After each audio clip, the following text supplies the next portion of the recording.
Ali, Ali, Ali, Ali, Ali, Ali, yeah. I praise Allah for these lessons. I'm striving to be the message, and I thank Allah for his blessings. Ali was the circle 7. I praise Allah for these lessons. I'm striving to be the message, and I thank Allah for his blessings. Ali was the circle 7. I praise Allah for these lessons. I'm striving to be the message, and I thank Allah for his blessings. Ali was the circle 7. I praise Allah for these lessons. I'm striving to be the message, and I thank Allah for his blessings. Ali was the circle 7. I praise Allah for these lessons. I'm striving to be the message, and I thank Allah for his blessings. Ali was the circle 7. I praise Allah for these lessons. I'm striving to be the message, and I thank Allah for his blessings. Ali was the circle 7.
Islamism without the schism. On a rise upon the 7 within the circle of justice, mercy, love, and right, and give all praises to the great God Allah, Father God Allah, and honors to his holy prophet, honors to our holy prophet, Noble Drew Ali, El-Hajj Sharif Abdul Ali, that is. We give honors to our Moorish kin once again, here, there, and everywhere, and therefore honors to all of you who are continuously honoring yourselves by being yourselves. But let us come forth with our ancient Comedian Adept Moorish American prayer as brought forth by our beloved brother Marvin Nathaniel Edwards Bay of the Texas Territory. And we ask that you open up your hearts and minds as he opens up the way. Islam. Islam family, Dr. Marvin Edwards Bay, rising and giving all praise to the great God Allah, highest honors to his prophet, and every honor to everything that's Moorish. And I will open the class according to law, and I will begin with our Comedian Moorish American prayer. Ya Allah Nuheru Meknu. Ya Allah Abhetheru. Ya Allah Ma'atheru. Ya Allah Hoteperu. Ya Allah Heru. Ya Allah Ma'ad Kuti. Ya Allah Awajet Dejuti. Ya Allah Patem Sutek. Patem Heru. Ya Allah Bamaduti. El Hejistre Abtualik. Amen. Hallelujah. Hallelujah. Hallelujah. In transliteration, O Allah, the Father of the universe, O Allah, the Father of love, O Allah, the Spirit of truth, O Allah, the Spirit of peace, O Allah, the Spirit of freedom, O Allah, the Spirit of justice. O Allah, you are my protector. O Allah, you are my guide. O Allah, you are my salvation by night and by day. O Allah, through your holy prophet. O Allah, Drew Ali. Amen. Holy Issa, Holy Issa, Holy Issa. And now I will begin reading our divine constitution, salvation, our God, unity. The divine constitution of Moorish America. Act 1. The Grand Sheikh and the chairman of Moorish America are in power to make law and enforce laws with the assistance of the Prophet and the grand body of Moorish America. The assistant Grand Sheikh is to assist the Grand Sheikh in all affairs if he lives according to love, truth, peace, freedom, and justice. And It is known for the citizens of Moorish America. The bylaws. Act 2. All meetings are to be open and closed promptly, according to the Circle 7 and love, truth, peace, freedom, and justice. Friday is our holy day of rest, because on a Friday the first man was formed in flesh, and on a Friday the first man departed out of flesh and ascended unto his Father God Allah. For that cause, Friday is the holy day for all Muslims all over the world. Act 3. Love, truth, peace, freedom, and justice must be proclaimed and practiced by all citizens of Moorish America. No citizen is to put in danger or accuse falsely his sister, his brother or sister on any occasion at all that may harm his brother or sister, because Allah is love. Act 4. All citizens must preserve these holy and divine laws, and all citizens must obey the laws of the government, because by being a Moorish American, you are a part and parcel of the government and must live the life accordingly. Act 5. No organization of Moorish America is to cause any confusion or to overthrow the laws and constitution of the said government, but to obey hereby. Act 6. But thus, all citizens must proclaim their nationality, and we are teaching our people their nationality and their divine creed, that they may know that they are a part and a parcel of this said government, and know that they are not Negroes, colored folks, black people, or Ethiopians, because these names were given to the slaves by slaveholders in 1779 and lasted until 1865 during the time of slavery. But this is a new era of time now, and all men now must proclaim their free national name to be recognized by the government in which they live and the nations of the earth. This is the reason why Allah, the great God of the universe, ordained Noble Drew Ali, the prophet, to redeem his people from their sinful ways. The Moorish Americans are the descendants of the ancient Moabites who inhabited the northwestern and southwestern shores of Africa. Act 7. All citizens must promptly attend their meetings and become a part and a partial of all uplifting acts of Moorish America. Moorish Americans must pay their dues and keep in line with all necessities of Moorish America, and then you are entitled to the name of faithful. Husband, you must support your wife and children. Wife, you must obey your husband and take care of your children and look after the duties of your household. Sons and daughters must obey father and mother and be industrious and become a part of the uplifting of fallen humanity. All Moorish Americans must all Moorish Americans must keep their hearts and minds pure with love and their bodies clean with water. This divine covenant is from your holy prophet, Noble Drew Ali, through the guidance of his Father God Allah. Prophet Noble Drew Ali, peace and blessings be upon him, founding father and framer of the divine constitution and bylaws of Moorish America. And now this meeting has been opened according to Act 2 in Circle 7 in love, truth, peace, freedom, and justice. Now I'll hand this meeting over to our National Assistant Grand Secretary of State, Dr. Dendra Nia Curtis Bay. Islam? Islam. God, man, gratitude. Islam, family. I am Dr. Dendra Nia Curtis Bay. First, let me rise and give praises to our great God Allah. I give honors to our holy prophet, Noble Drew Ali. I give honors to Act 1. Excuse me. I give honors to all my government officials, and I give honors to our National Assistant Grand Sheik, our instructor for this class this morning, and I give honors to our National Council General of Texas, Dr. Marvin Edwards Bay, for opening us up according to law, Islam. And I will read our chapter of the week, chapter 67, coming from our Holy Quran, and it reads, the divine origin of the Asiatic nations. Every prophet leaves a holy book of guidance for his nationals Drew Ali's one of four.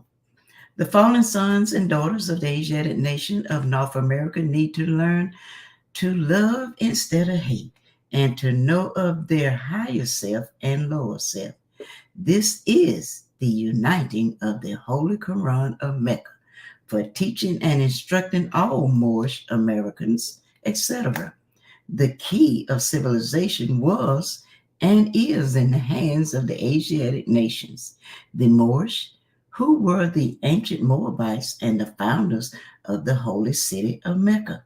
The Egyptians, who were the Hammatites and of a direct descendant of Mizraim. The Arabian, the seed of Hagar, Japanese and Chinese. The Hindus of India, the descendants of the ancient Canaanites, Hittites, and Moabites from the land of Canaan. The Asiatic nations and countries in North, South, and Central America. The Moorish Americans and Mexicans in North America, Brazilian, Argentinians, Chileans in South America, Colombians, Nicaraguans, and the native of San Salvador in Central America, etc. All of these are Muslims. The Turks are the true descendants of Hagar, who are the chief protectors of the Islamic creed of Mecca, beginning from Muhammad the First, the founder of the uniting of Islam by the command of the great universal God, Allah. Islam, Islam, Islam. I will now turn everything back over to our instructor and host, our National Assistant Grand Chief, Dr. Sadu Amenti El Maheji Sepsuel. Are you there, Godman? Islam. Can you hear me, Goddess and Queen? Yes, sir. I can hear you well. Gratitude. Islam, Islamism without the schism. I want to rise again upon the seven within the circle of justice, mercy, love, and right, and give all praises to the great God Allah, Father God Allah, and honors to his holy prophet, honors to our holy prophet, Noble Drew Ali, Al-Hajj Sharif Abdul Ali, that is. We give honors to our Moorish kin once again here, there, and everywhere, and therefore honors to all of you who are continuously honoring yourselves by being yourselves. We give honors to our Grand National Seal.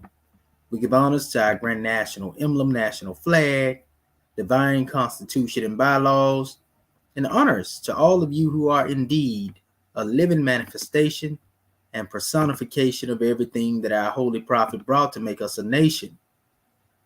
I want to give honors to all of the scribes on the manifest, most definitely for being here, and staying on the front lines when it comes to educating our people, uplifting them, giving them guidance, and so forth and so on. Because if not us, then who? So we got a grand drawing that we're going to bring forth this morning in relation to the assignment that our scribes have. And it's going to be a grand expression, in the lesson, so to speak. So we encourage our family, to most definitely hit the like, share, and subscribe, to this video if you haven't already, and get this message out there to the public, because ain't nobody else out there teaching this but us. You ain't gonna get this nowhere else, family. We the ones out here bringing, these lessons and challenging that Roman institution, of what they like to call higher learning, but we call higher training. So without further ado or delay, we're looking forward to our family and all it is that they have to offer and bring forth and give us some divine insight into this lesson as we go forth, with the skillful scribes, and bring forth this middle rate in Kemet, Islam. Okay, so without further ado delay, we'll call for our first scribe so that they can demonstrate their presentation. Islam.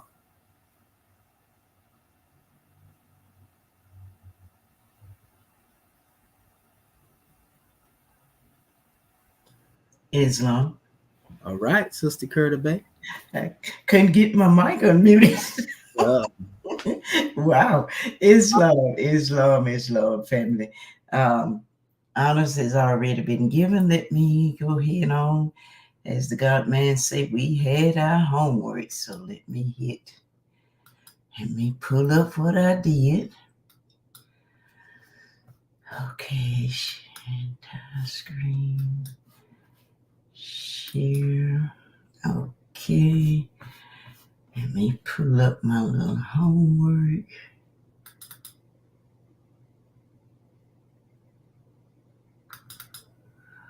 Okay. All right. Let's see here. Okay, and I know a lot of times I have to make it bigger for y'all. Okay, let me go down here. All right, family. This was our assignment. We was asked to use the Skillful Scribe document to refresh ourselves concerning the knowledge of the Hieratic script. We were to use Hieratic tools found in our AKU website to aid and assist us and refamiliarize ourselves with their use. And we were to give an example of how we would reverse engineer and then transcribe, and we were to pick out 7 hieroglyphs of our choice back into the Hieratic script. So we were supposed to re-engineer and transcribe that hieroglyph back into the Hieratic script. And family, I tell you, for me, this is I'm having a great time learning about our alphabets and all these things. And I'm glad the God man taking us back, because going back to these tools, I'd be so busy trying to keep up with and then keep up with my homework and my assignments. I hadn't really used these tools in a while. So I'm glad we are going back to them, and like he said, refamiliarize ourselves with them, get used to them, because that Akutu, I used it, I refamiliarized myself with it. I looked at some of the things, and and as you can see, I use the database, our database also. But anyway, we were to pick out 7 glyphs, 7 hieroglyphs of our choice, and then we was to transcribe them back into the Hieratic. And so this is the first glyph that I picked out, family. This hieroglyph here, let me put it, hopefully y'all can see that. Can y'all see clearly, family? Islam. we got it on the big screen. Islam. Okay, good, great. Okay, and so what I did is I went through the Skillful Scribe, and I just picked out me 7 hieroglyphs, like he said, and then I transcribed it back into the actual hieroglyphs. And so as you can see right here, this is the hieroglyph that they had. And they were saying that that is the DA, and the meaning, they say that was a fire drill. And this is the hieroglyph right here, y'all.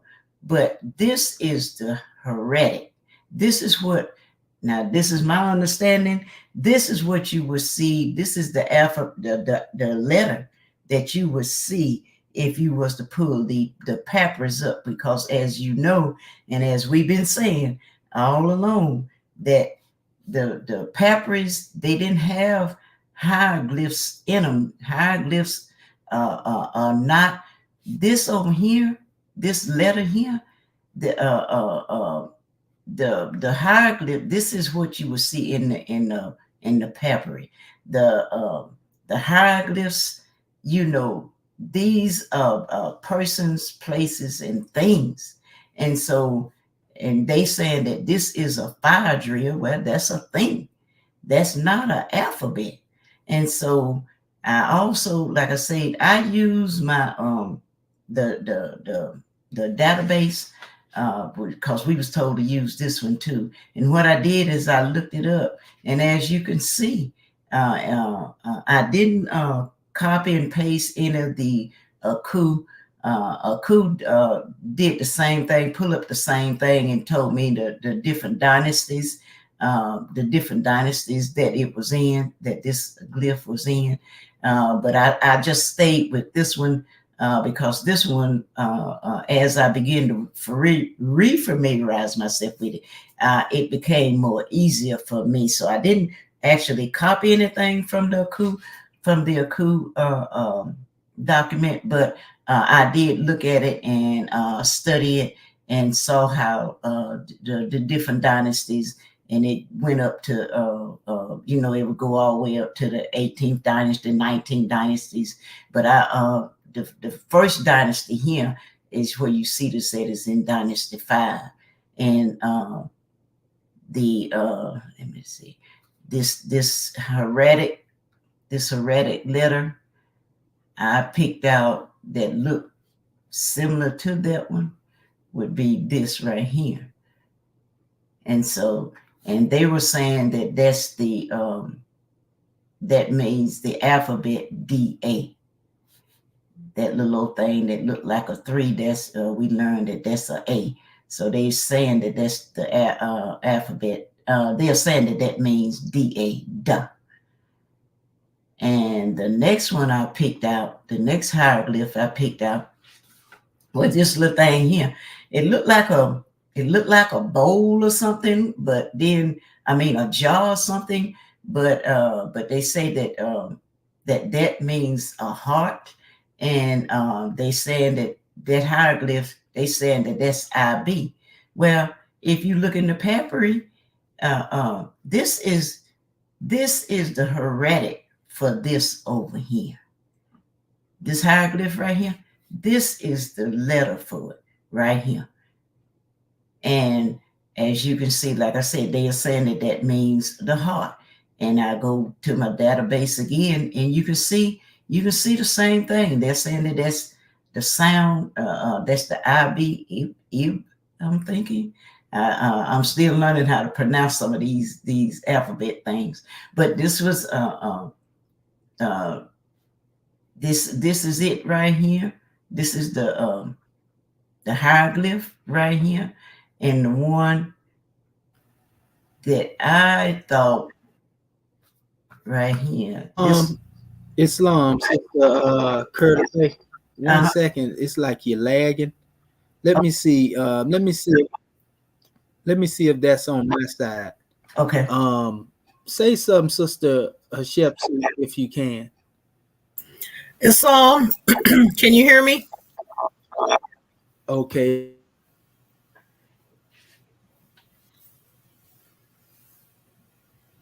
Y'all, hold up. Can y'all hear me clearly when I speak? Yes, sir. Yeah. Mm-hmm. Yeah, it's a lag coming in here on my side, and my internet is high. I just want to make sure it's coming through with clarity. When y'all hear Sister Curtis Bay speak, are y'all hearing a lag, or are y'all hearing her speak? I hear her perfectly. I can hear her well. Yes. Okay. Okay, so that's coming in on my side. I'm hearing a lag over here, so I'm gonna let her continue then, and all is well. Okay. Islam. Islam. Yeah. So this is the hieratic for this. This is the hieroglyph, and this is the hieratic. This is the letter for this hieroglyph over here, Islam. And like I said, I chose. What I say? I chose.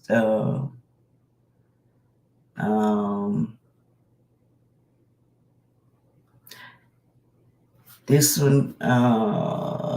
Let's see. I chose this one here that looks similar to the Hieratic letter down here. Islam. And my next hieroglyph that I picked out, this one was very interesting one. I picked this one out, and this is the hieroglyph over here, y'all. And they're saying that that's the WA, and that it means unity in one. And but this is the Hieratic. This is the letter for this hieroglyph over here. And as you can see, we were told to transcribe them back, transcribe the hieroglyphs back to the Hieratic. So that's what I did. I changed it back to the Hieratic. This is the letter here. We were told to try to forget about these hieroglyphs because on the papyrus, they weren't supposed to be there. You just looking for the letter in the papyrus and learning to read them papyrus. We got to recognize this versus this, the hieroglyphs over here, because the hieroglyphs, you go within yourself and pull out the meaning, and the hieroglyphs that have many different meanings. I mean, you can go on and on and on. I mean, it's like they like eternal. You can just go deep and deep and deep into them. But the Hieratic, these are letters over here. And they were so far you can go with, with the letter. But this is the way you would read them papyrus. Okay, I heard some noise. And this is also, they said this stroke, this year hieroglyph here, this year they were saying that you can see it right here. And I chose that one. And also they saying that was the WA, like what? And also that they saying that could stand for the number 1 also in the papyrus. So that have a double meaning. It was the letter. It was this letter down here, and also can stand for 1, Islam. And my next hieroglyph was this right here, like a lion head with his little paw sticking out, and that it means the front. And they saying that was the HAT.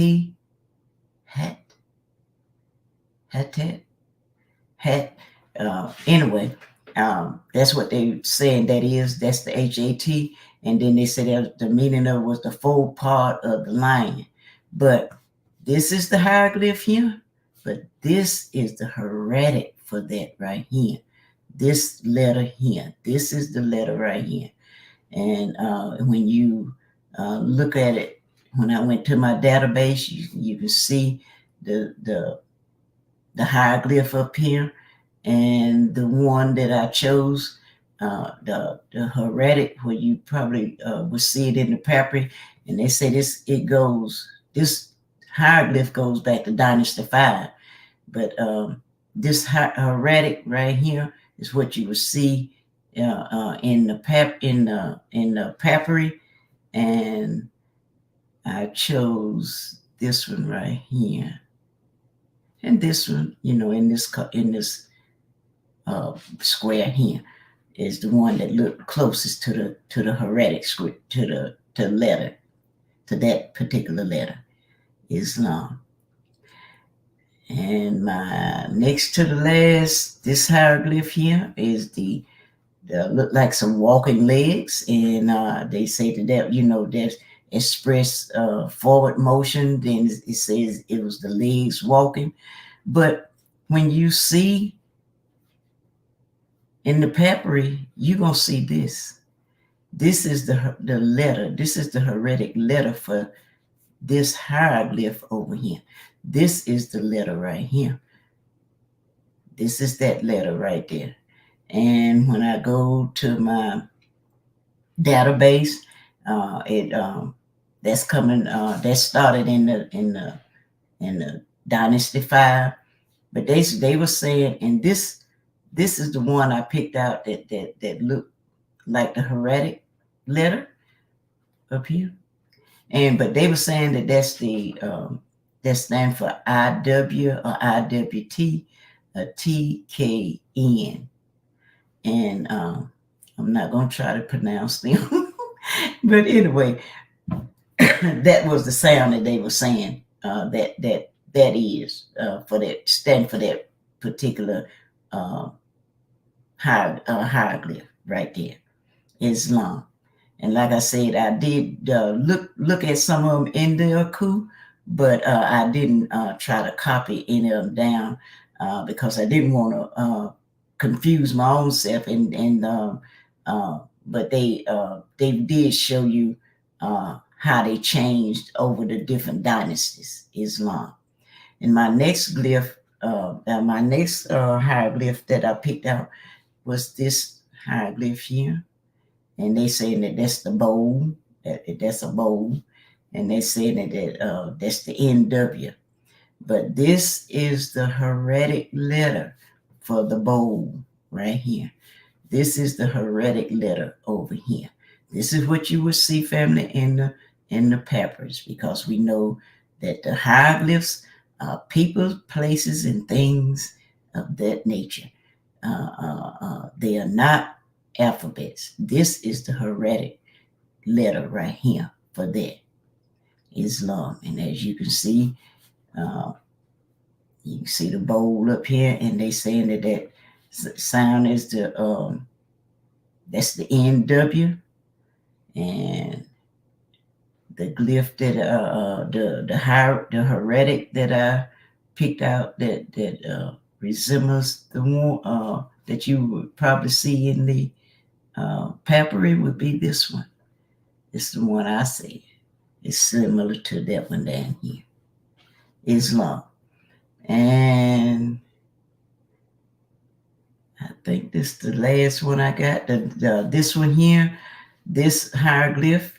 You see this? It looked like they saying that that's a house. It looked like a opening of a door to me, but this is the hieroglyph here, and they say that's a building or resident, and then they say it's house. But this is the letter for this hieroglyph over here. This is the letter for it. This is what you're gonna see in the papyrus, family. We've been told don't be focusing on them hieroglyphs because our ancestors didn't when we used the hieroglyphs, we was thinking in the terms of people, places, and things, and all of that.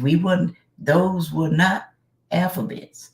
This is the letter for the house right here. This is the Hieratic letter right here, Islam. And as you can see, and they are saying that that's the PR.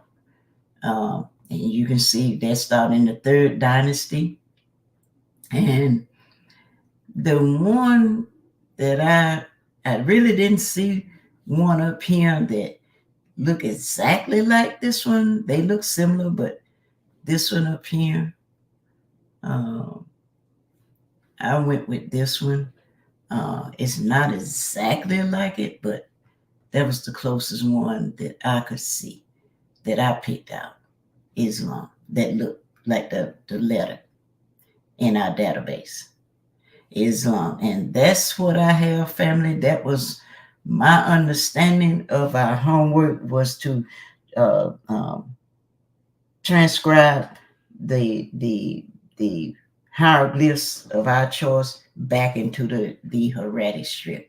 So that's what I did. And like I said, I studied the Skillful Scribe. I read through that, familiarizing myself with that, and I played around with the Pt.2. But like I said, I didn't try to cut and copy any of them because they did have the dynasties like this one did. So I just stuck with the database. As you can see, for me, we are refamiliarizing ourselves, but it's because it's been a minute since we got so many tools, so many great tools, and I just have to find the time to keep going back and refamiliarizing myself and learning how to work them. That a Kutu,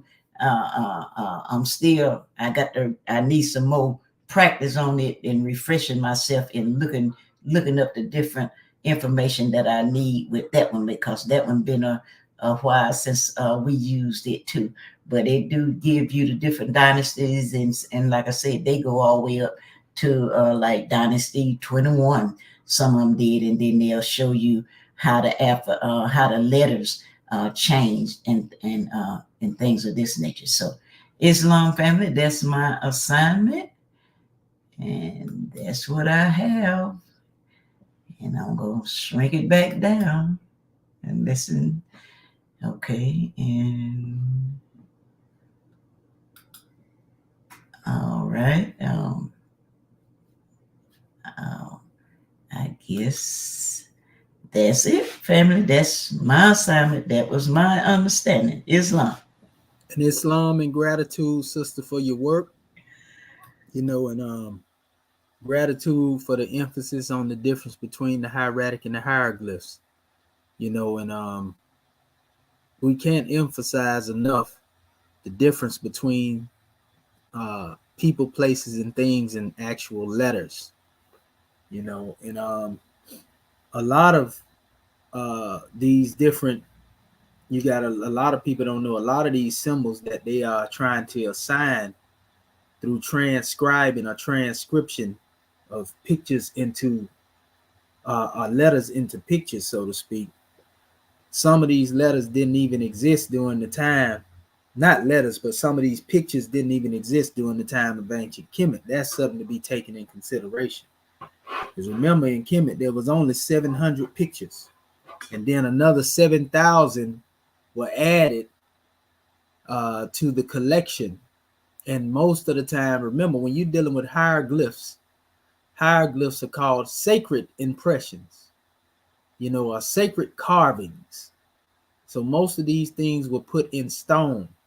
And a lot of time when you see these things produced in documents, they're nothing more than the core that was produced more recently than people realize. And what they are doing is they are putting the date of the original hieratic document out there in the forefront, and then they are using pictures that they have transcribed from hieratic, and basically trying to make the pictures letters, and then they will give you a false copy, of these particular documents, and then you'll see them as the Book of the Dead and the Book of Coming Forth by Day, and you got all these pictures all over the place. But in most cases, you find the symbols and the glyphs were on monuments. They were in stone, and they were not at a great rate put on papyri, written on papyri like that. It was a rare expression. A lot of that came into being, that written on the papyri during later times, so to speak. So people have to consider all of that right there when you're dealing with those measures. The ancient Egyptians, again, wouldn't have no comprehension of somebody taking their hieratic language and transcribing it into pictures, and then representing it to them, repackaging it to them after reverse engineering, and then they looking at it. It's not going to have the same meaning or carry the same meaning that they demonstrated. And we already know that we have documents that say that this was a pseudo hieroglyphic alphabet that was created. It wasn't even that way because the Egyptians didn't look at it. We got various documents that tell us that the Egyptians did not look at pictures as letters, the ancient Egyptians. We have the methodology, that these things are more metaphysical, allegorical to people, places, and things. We talk about reading the book of creation or the book of the universe. This is the real meaning behind understanding Medu. So when we actually see the letters, the letters are exactly what they are. You can't look at a hieratic letter and then say that hieratic letter is people, places, and things. It don't work like that. Now, being that there are so many different hieratic symbols, sure, you can go through the hieratic symbols and let's see what this looked like and try to compare it to this and compare it to that, and we see that they are found wanting in a lot of symbols, because you got to think about it. Humanity, could only produce so many different symbols when it comes to languages. And if you were to go across, the different cultures, you will find some of the same signs that are in Egypt. If you go into, different alphabet systems, you will find that some of those other systems use the same thing, and hieratic is very close in expression, for example, to, the Chinese and the Japanese type of characters. If you look at them, let me see real quick. I'm going to do this here, and then we'll go to our next scribe.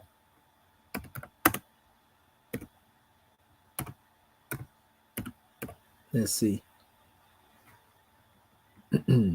For example, okay, I got it. Let me share this screen real quick. And I want to actually put, well, I'm going to do the entire screen. Okay, so, all right, there we go. So I want to show you something. For example, this is, your Chinese, what they call calligraphy alphabet, right? I can go in the hieratic and find signs just like the first letter that Sister Curta Bay had. Prime example right here. This the one that they was calling a fire drill. And this is what they did. They turned different letters different ways. This letter can be turned upside down, and they actually did this. Sometimes letters are turned on their side, and this is supposed to be a distinguishing characteristic on certain aspects of things. But a lot of these languages are more connected than you think. So you take this and turn this upside down, and then you will have the same character that Sister Curta Bay was showing us as the fire drill. Or, if you did it this way and then added a little raising on each end, where it looks somewhat like a little pitchfork or whatever, this would change a whole nother character. But if you look at all this here, we could go into the hieratic language and find hieratic letters that look like this. But would that hieratic letter be the same as this? Because they would be this if you were to turn this upside down. So it's many different aspects, like this Z looking symbol here, which would look like an actual Z. You know what I mean? All of these things here, and this is their style of writing their alphabet. And based upon the way it's written, it look a little different. Based on the scribe, that's writing these things. I'm just showing you something here. And in fact, some of the Egyptologists was using some of the rules of Chinese writing, when they was trying to establish their concept for determinatives and so forth and so on. We have to understand the category that different alphabets fall into. Alphabet, abjad, abegida, and logograms and so forth and so on. We got to get all the way into the linguistics, but not having that knowledge, we can be misled. And this is 100 characters. Now that was from 26 characters. This is 100 character chart right here of the Chinese letters. Now I give you prime example. Look at this. In ancient Kemet, this would be the symbol for Seba, or what we call the star, or sometimes they would say, pardon self, the Duat, Amduat, like the stars, as well. This symbol right here, this is Chinese though. And we can go here, and I guarantee you, and we may end up making this a part of an assignment, to go and look at, the hieratic letters that match some of these different letters here. You see these different expressions, and most of theirs, I see that they are biliterals. If we look at them in triliterals, see the she, the san, the and all of this. Like, for example, I'm trying to find another one that's common, another letter in the hieratic that we would commonly see. This is actually one right here. This three strip thing, which they would call strokes, throw sticks, and all that type of stuff. The European like to create them three little measures there, and then they would say, well, this is a determinant that represent, an expression of plurality or some foolishness like that. You know what I mean? This is how Rome do. Like, for example, we can look at these here and say, okay, this is drawn in such a way it looked like walking legs. You know what I mean? And so we put a picture to that right there. There it go right there. This Lee is strength. I mean, it's this is all they done. You see, here's another chart here, and this is a alphabet chart, and you can again see the different style in the right. Look, like if I were to go crazy, I can say, all right, they go that one symbol that she had. I forgot the exact one it was, but yeah, that's the one I was gonna say. That looked like I think they were calling it the door. The door. There it go. Yeah. This is a symbol that I don't recognize in the hieratic before, and I want to say they called it a sickle or something like that right there. Mm-hmm. But I'm showing you that if you go across different languages, like they would say that this was the M letter sometime, Right. Which represent water. See what I'm saying? Mm-hmm. And they would say this represents a particular letter, but this is Chinese, family. They would say this represent, y'all know that the symbol of the bird. Oh yeah. This right here. Yeah. I want to say it's not the hawk, but it's the other bird. The eagle. It may be the vulture. Vulture, if I'm not mistaken. They have a symbol where they try to do that. But I'm showing you all of these. I'm showing you that these characters, they exist all the way across the board. Right. So if we was trying to do the same thing, we could try to put pictures on these letters here and say, all right, people, these, and convert this whole chart into pictures. Mm-hmm. And then once you do that, say, well, this is the original alphabet here. And that's basically what the European did.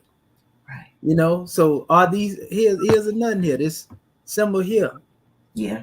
Which is often they'll try to make this look like it's a M. an owl.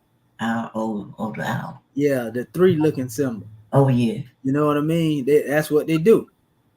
So we can go on and on with this here, but y'all get it. Yeah. Y'all get it. And so now this is just Chinese. So we can also say, okay, this is the Hebrew alphabet. Hey, if we wanted to. You know what I mean? Watch this.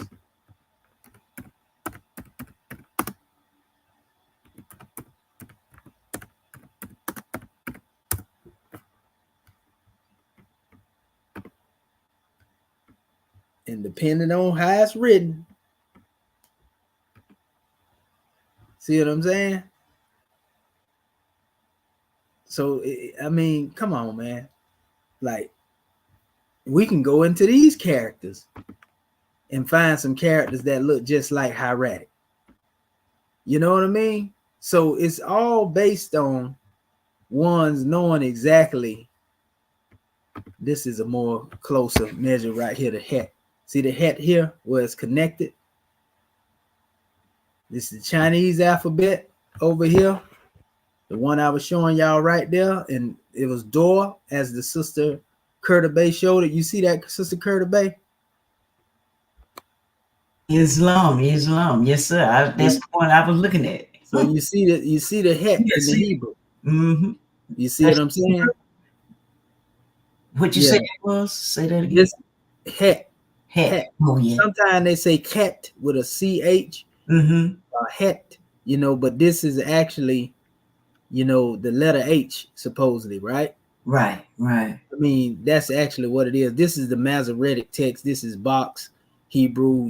This ain't the ancient Paleo Hebrew, but, based on what I'm trying to show our people is that these are different characters, and that in the realm of characters, there are only so many that have been produced by humanity. Right. And most of them overlap into different languages. If we go into other languages, we will find out, that these things exist across the board. Let me see something real quick. That's right. I'm gonna show you something. And this right here removes all the nonsense. I'm trying to go into some of the Greek symbols and show y'all something real quick. Watch this. You see the symbol for het in the Greek, the same symbol, which is da or do, in hieratic, can be used, also in the way of a letter here. This is pi. Mm-hmm. See what I'm saying? So that's pi in the Greek, he in the Hebrew, and then we have here in Chinese, they have their expression for it. Let me pull the chart back up, which is da. This actually would have been closer to the Egyptian hieratic word from this chart right here. See it right here? Yeah. This is actually a letter D. So there's a possibility that this was derived directly from the hieratic. Yeah, because we know that they took certain things and created their own. Mm-hmm. Yeah, look at this. Watch this. Yeah. See this V right here? Yeah. Watch this.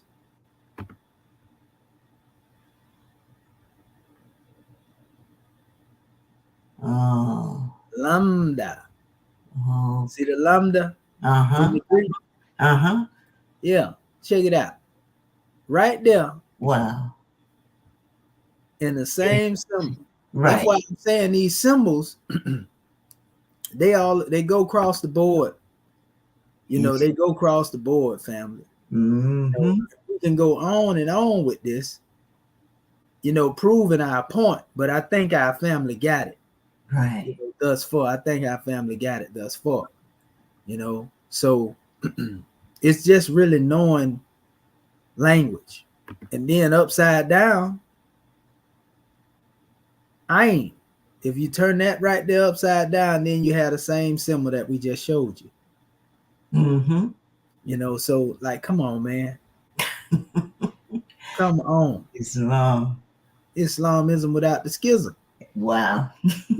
So once you see that, you see it's only so many symbols that can actually be produced, until they take on different forms and, used in different ways. You got to go through all the different languages. We're going to do that. We're going to make that a part of our study to show our family, these things, how different symbols mean different things and how they was turned different ways, whether they may have been turned in a horizontal or upside down or just left perpendicular. All of these things, constitute what we would call a divining factor based upon who it is that's creating the language. Right. You see what I'm saying? We can see it here again. See the het right there? Uh-huh. Wow. Look, Gamil actually looked just like that little letter I was just showing y'all. That's the V letter. Yeah. Without even having to turn it, it looked just like it. Look just like it. So it's just a different style of writing it. And these are different languages. Right. Different languages. So it's, again, so many characters that represented letters that humanity has produced throughout the years. Once you understand this here, then you understand this. I'm going to see if they pull this up. Because our brother Bati Bey is familiar with this. Sinzar. Sinzar is said to be, the ancient and most secret aspect of the language to exist, because all language is said to exist and come out of Sinzar. Sinzar is actually a place in ancient Egypt. There's a place called Sinjar. But in the Sinzar chart, look at all of these characters and tell me that a lot of this stuff don't look like some of the characters that would have been adopted, into the hieratic, expression. So, and this comes straight out of Kemet. Go ahead, brother Bati Bey. You know what's even crazier is that it looks like a lot of what they call the runes. That's what I'm telling you. Now you see what I'm getting at. Yeah. When you go into the runes, and a lot of the runes is directly connected to the Turkish language. You know, I'm gonna show you that in a second. That's why I'm saying people adopted different expression, but you can definitely see the hieratic characters all up in here. Yes, no. You know what I mean? Right here in this Senzar chart. Look at all these different symbols. Now imagine if we were to take all of these symbols in here, right, and try to compare them to something in nature. If we look hard enough, we can take these pictures, these characters, and say, well, this look like, this particular animal, or that look like that particular animal. Like, for example, let's see this Senzar character right here. Y'all see the one I'm circling around right now? Islam. Okay. Yeah. What if I said I took a picture and I say this is just like they did with the hieroglyphics, right? And I say, well, this is a woman with her hands up in supplication on her knees. If I said that and put that in a picture form and put it beside it, it'll look real convincing, wouldn't it? Yeah. It would be convincing, right? She has her hands up, she on her knees praying. Mm-hmm. And I put that in a picture form, right? But that's just a character right there. Right. You understand? And then I keep doing the same thing. Like this right here is actually a expression in hieratic. They say this represent in the Hebrew, they say this is a house. But it means, y'all know the letter I'm talking about. This symbol right here. Right. They always say it's a house, and then you go into the hieratic, they have a symbol, and it look like a blueprint or whatever. You're looking at it from the top. So I could go in here and find different things. Let's say this one right here. You see this symbol here? What if I said these little legs, these are legs here. This is the body, and this looked like a bird pecking for feed. You see how convincing that would be if I would put it there and put it in a pictorial form? Yeah. And I said, well, this is the alphabet.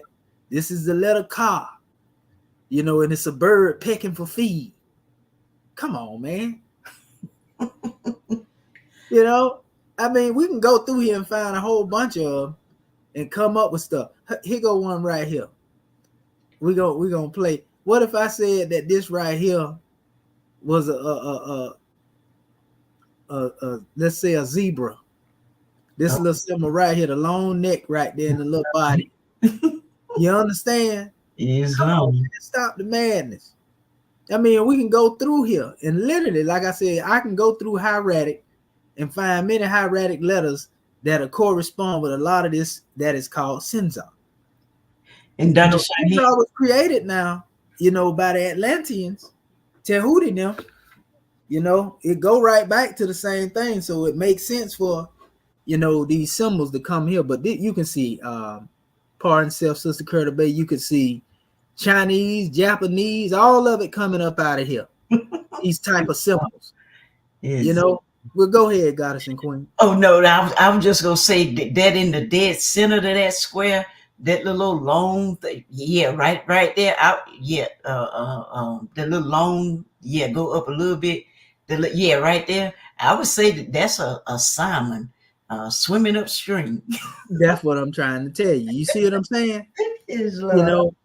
Better yet, we can say that this is a little youth on a tree branch right here, getting ready to jump. See the little tree, they standing on the limb right here. Oh yeah, little baby. Come on, man. Let's stop the man. I'm just showing you, how this can be done. But I'm definitely looking at symbols in here that I done definitely seen in the hieratic, scope, so to speak. Right. So this is Senzar.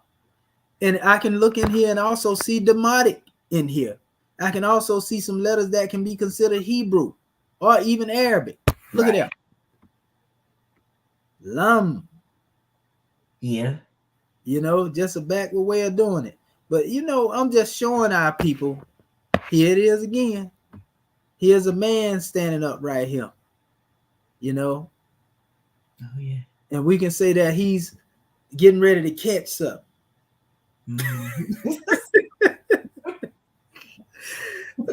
You know, I mean, come on, man. We got to do better. You know, I'm just saying this is all the European did.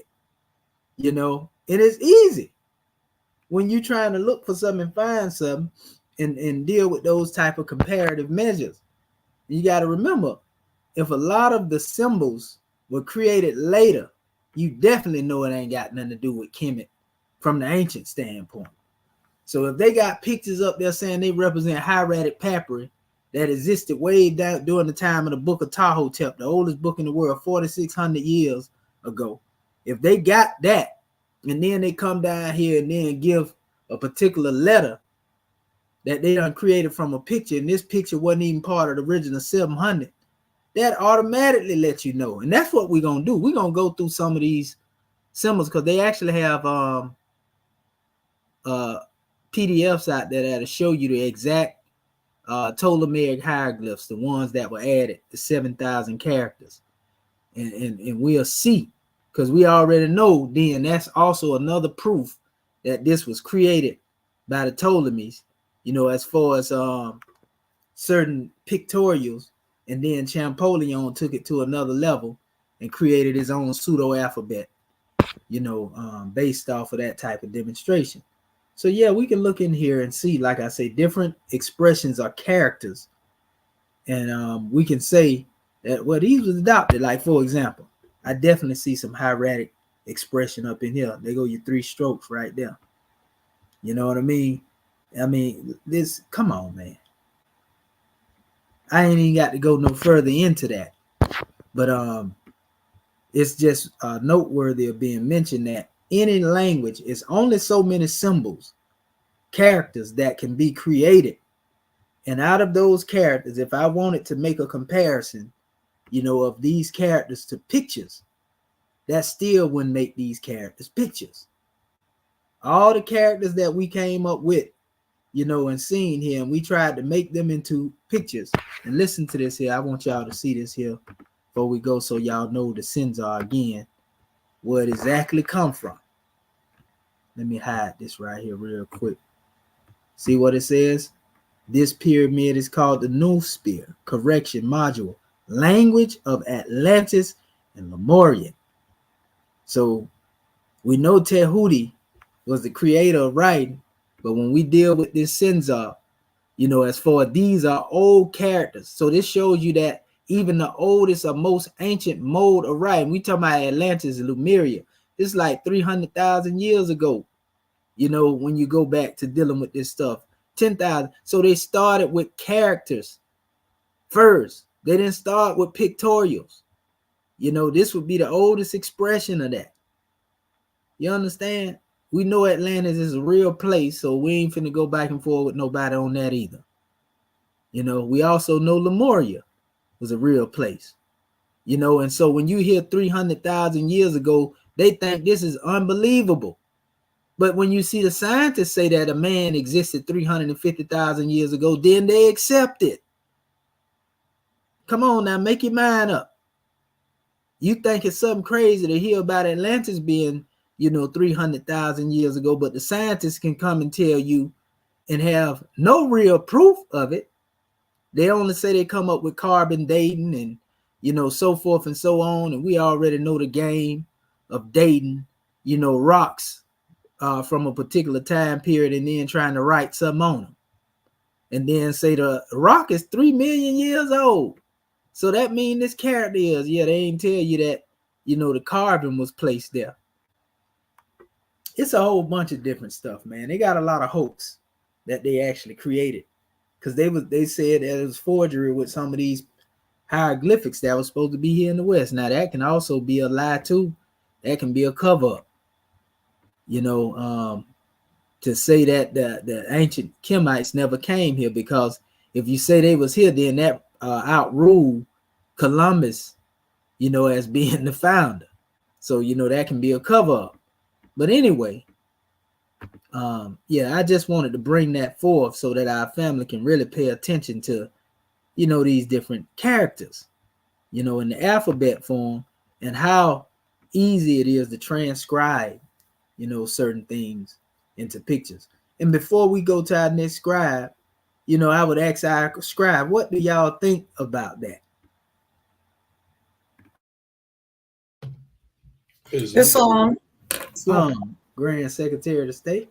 Islam, first of all, I want to rise, giving all praises to our Father God Allah, giving honor to our Prophet, Noble Jurah Ali, the last prophet in these days and times, giving honor to our E.A.R.S class, to our family online, to our Moorish kin that opened our meeting according to law, to Act 1, and also to you, Dr. Shaheed.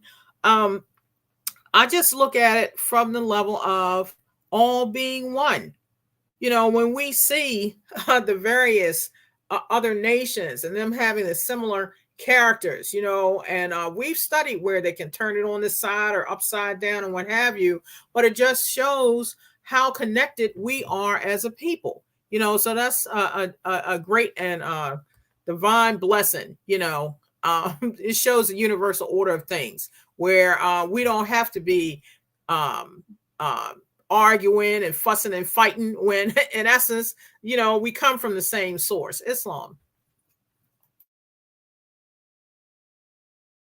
Islamism, it don't get no plainer than that. All right.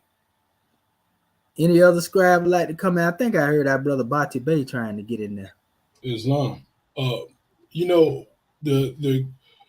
And sometimes I think that we grossly overlook that whole divide and conquer mantra that's how they was going to do us. Because in that case, in that sense, if we take that one phrase and they divide and try to show separation between it by overlapping these names with either lands or languages, changing the names of these lands and languages, that separates the mind from the actual connection. You know what I'm saying? Like when the chairman had in the Book of Fire about the sardines, you cut the head off, you cut the tail off, you can't tell what this is before your face. So they didn't just do this with us as our nationality. They did this with the languages. They did this with the the languages, the alphabets, the sciences, and ultimately disconnecting the essence of what we know as divine, from the people who are the divine beings. So in a sense, we are here to show the unity. You know what I'm saying? As you was giving into the class last night, that divine, uniting, really, we're talking about uniting the divinity and matter. You know what I'm saying? Bringing those both back in so that we can ascend, we can elevate, we can be in that, Act 2, where we ascend back to our Father, but it takes times in the process. And so right now, this is showing that we are on that right path. You know what I'm saying? We are bringing all this stuff back into it because this is naturally ours, and so with that, I'll leave it to come in peace. Islam. And Islam. Islam. Yes, Islam, Sister Curta Bay. Islam. And Dr. Shaheed, as you was showing us and pointing all this out, and I was just thinking too, if I am a group of people who know that I have no roots, no history, who knows that we were and are the gods of the land, and they know that they came out of us, but they cannot, as much as they dig and they look, all they find is us. They can't find their bones, and they can't find nothing relating to them. As far as they dig and come up with, all they find is everything is connecting back to us. Well, what greater plan to come up with to go back in, because we all know that Alexander the Greek, wasn't nothing great about him. He come in there and destroyed all of our literature and stuff, and what he couldn't destroy and burn up and stuff, he kept it. And what better way to re-engineer like what they just did. What better way to do what they did to try to prove that they was here in the beginning? But it take people like us coming to debunk everything that they trying to say, because see, we're in a new era of time now. This is the age of information, and our prophets say he didn't took the cover off of all of it. And what you're seeing is the truth being revealed. What you're seeing is the true gods of this land are being revealed. That's what's happening. I tell you, this is just exciting to me. I mean, I love it. I love it. Gratitude for letting me share. Peace and love.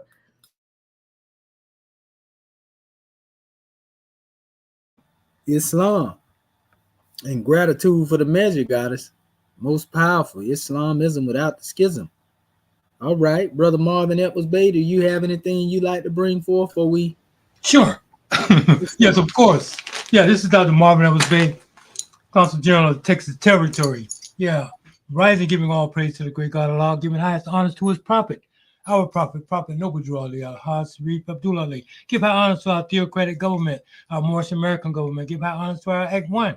I give high honors to all of our officials. I give high honors to this class, our E.A.R.S class, our Egyptian ADEPTUS Research Sultanate class, as well as I give honors to you, Dr.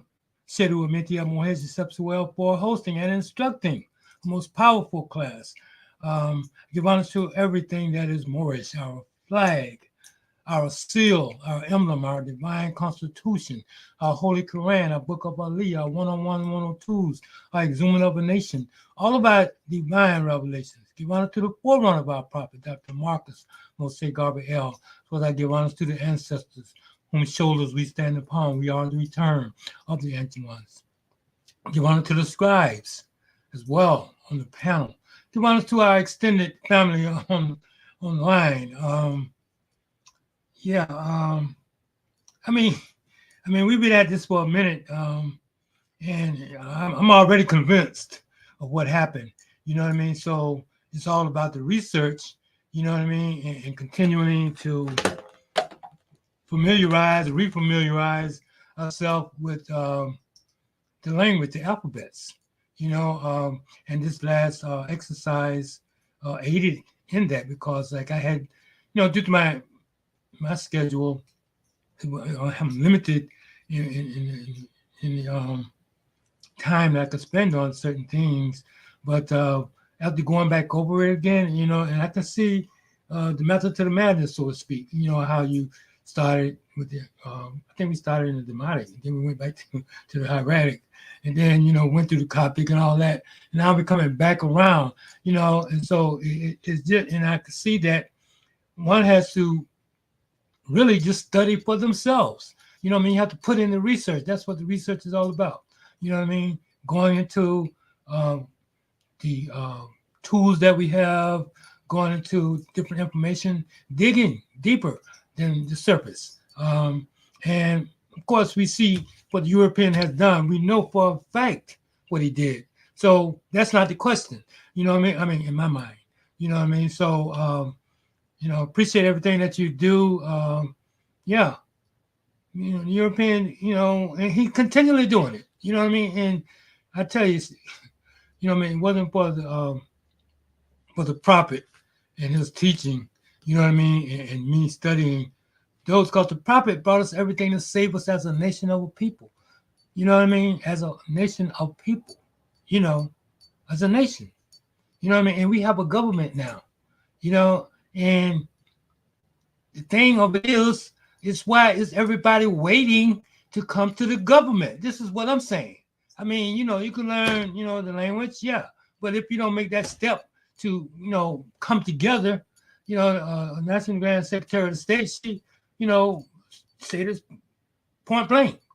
You know, we have to come together.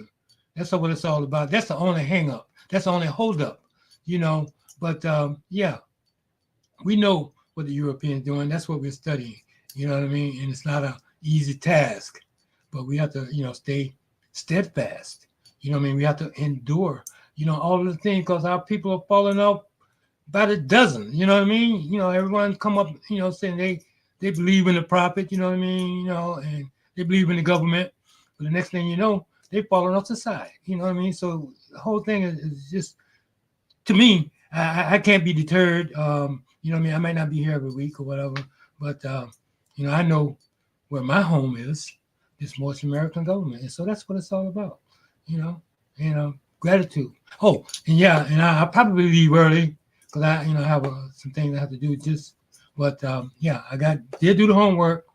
So, and I'm with you. I'm with everything that we bring forth at this date and time. Gratitude, God, man, for allowing me to speak. Islam and peace. And Islam and peace, brother. You know what it is a lot of our people like to learn on the outskirts.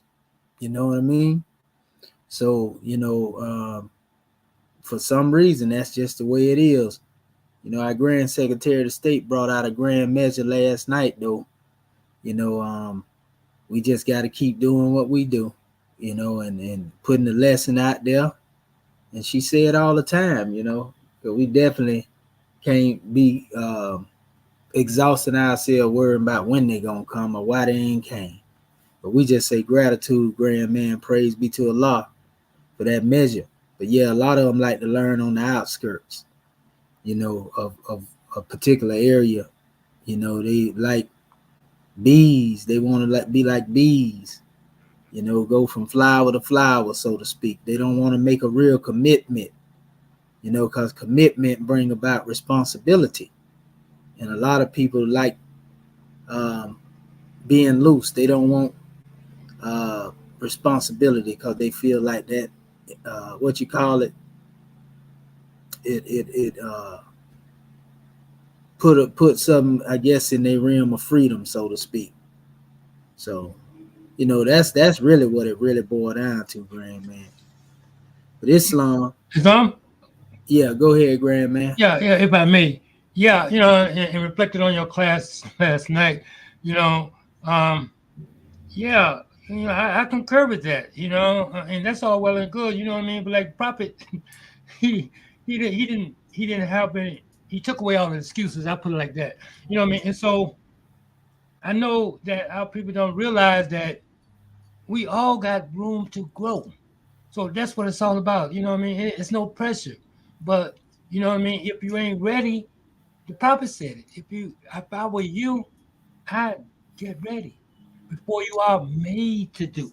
So like people think that we got all the time in the world. No, I don't see that.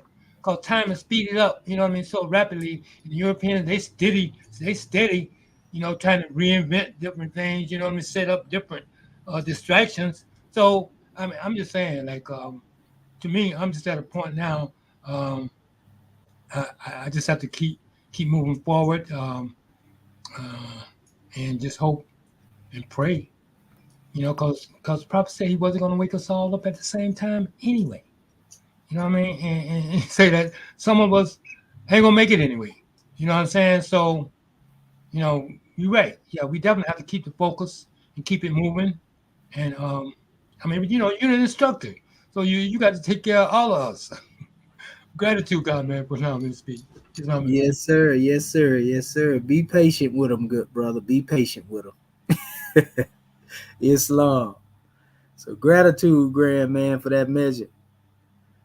But, I'm gonna show y'all something too. This is very important because we want to get on them characters one more time, so y'all see this.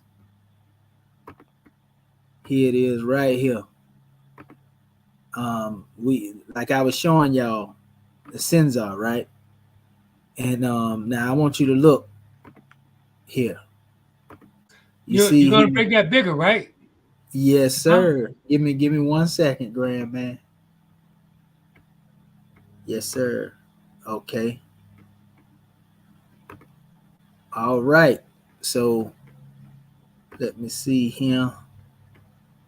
Yeah. So y'all see the Senzar, the Lemurian Atlantis character, so to speak, right? So now when you come over here and you see Demotic, right? I'm trying to get the blow up on it right here. We're going to go between these two.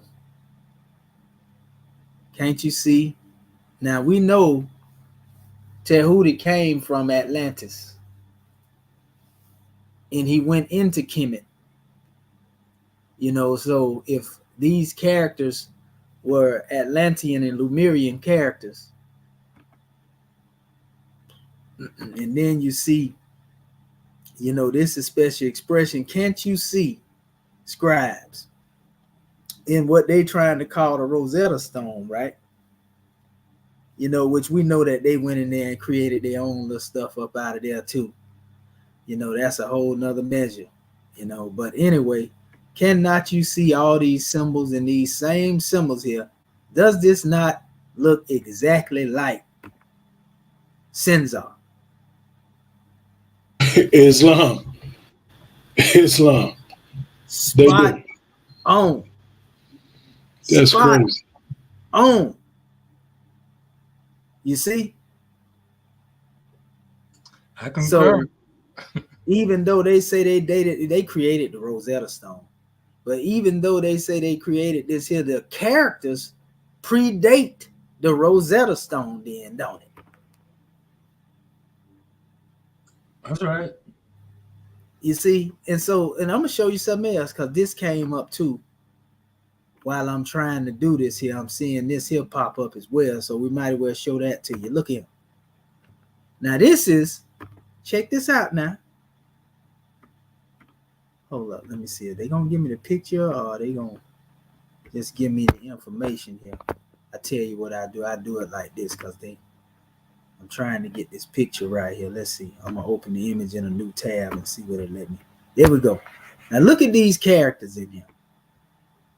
Now this is said to be Nabatean, which is an ancient version of what they would say the parental Arabic come from.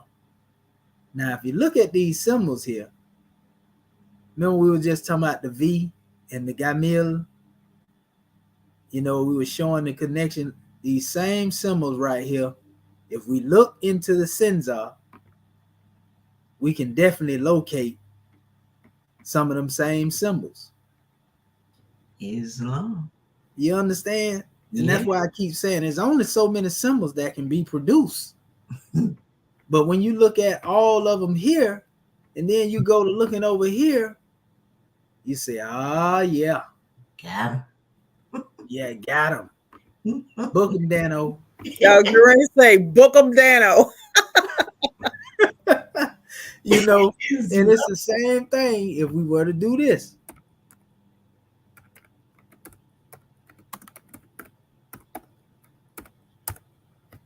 Some of our people gonna be hard-headed anyway, but it don't matter. We ain't worried about them. Mm-mm. We're gonna let Allah sort them out. That's right. But, now let's go to Hieratic. We're gonna pull a Hieratic chart up. When you look at this, because we know Hieratic is also related to, you know, Demotic. It actually gave birth to Demotic, so to speak. But if we look at this, Sinzar, the Lemurian, Atlantean, and we come back over here between that and the Hieratic, we see the same expression. The only difference is this is more elaborate, and we will say more refined in the way they put it together. Right. Islam. Islam. But we can go in here if we wanted to. Remember I was talking about that Chinese symbol? Mm-hmm. And I was talking about the star. There it is right there. It is. You see, Wow. this is the other symbol we were talking about. Remember the 3 strokes that was in the Chinese language? Yep. Come on, man. Stop playing with us. And there go your little symbol right here that they call what? A Yeah. fire drill, right? Yeah, the fire drill. Yep. See what That's I'm saying? right. Mhm. See what I'm talking about? So I Yeah. guess this is a bow tie then. Ooh, come on, man. Ooh-wee. Oh my God. And there it is. Remember I was telling y'all the symbol in the Chinese? This would be the little owl symbol. You know what I mean? Because we already know we done it. This would be the water symbols. Yep. We got 3 of them. You know, this would be sometimes they say Ra, open mouth. You know, and we know this because we done been into this already. But Right. those who have been, they would say this is the letter B. Some of them, Yeah. Yep. you know. So people that's listening to us right now, they don't know what we saying, but trust me, we're gonna show y'all all this in a minute. We've been through this, but the people that say they've been teaching Egyptology all these years, they can't recognize one of these characters. And every time I told them what that is right there, you read it. You understand? Because they don't study. I don't have to study the hieratic. This is what they say now, but you say you're an Egyptologist, though. Here's the symbol we was talking about earlier, Right. which was the letter what? Do, right? Uh-huh. And H. this is H to them in a different language. Right. You see what I'm saying? Mm-hmm. Yeah, and I'm going to show you something. You know, even in hieratic, there's a connection to the H here as well. Because, see, some people will confuse this and the other symbol as well. Right. See, that's the thing. We got to know the difference between the two. This would be the pyramid here. This is the mirror symbol. See what I'm saying? Right. And this is what they call M&R. This is mirror, Yeah. which I means remember. beloved right here. Mm-hmm. You know, we ain't been into it, but I know my letters now. Yeah. You know what I mean? So we are getting to the level of where we're going to become so proficient that we can read this stuff. You understand? We almost there. It's just taking the time. We coming back through the cycle, refamiliarizing ourselves. Right. And most of us still remember the letters that we know. Right. Like this one right here. That's commonly seen as the I, right? The way they would try to bring it on the manifest. In their transcription, this would be the little heart that Sister Curta Bay was talking about. Mm-hmm. See what I'm saying? Yeah. Yeah. Yeah. There you go. And they got the little 3 strokes under the bottom of it. Mm-hmm. You know, and they're talking about this right here look like some type of like a dish or something they try to call it. That little symbol right there. I think that's H or K, one of them. Yeah, it's in that realm. Here are the little legs they try to come up with. You know, but we know better. We know better. And some of these are bilaterals and trilaterals, which actually represent, again, you talking about people, not people, places, and things, but you're talking about in the language what they are. You see what I'm saying? And then they tried to convert them to, you know, other things as far as dealing with saying, oh, this is alphabet. But when you got a whole bunch of symbols, how is it gonna be alphabet when you got 7,000 of them? You know, you gonna memorize all 7,000 of them symbols? You know, I mean, come on now. It's only 24 that y'all using in the realm of 7,000. You know, so it's crazy, man, how they try to get over on the people, family. This is terrible. This is somebody they would say is placenta. This little circle with the stripe coming through it. Oh, See, yeah. I can even remember some, and that's the key, knowing what they done compared to in order to reverse engineer this stuff back to its original form. Because that's the methodology of translation or transliteration. We have to reverse engineer to transliterate.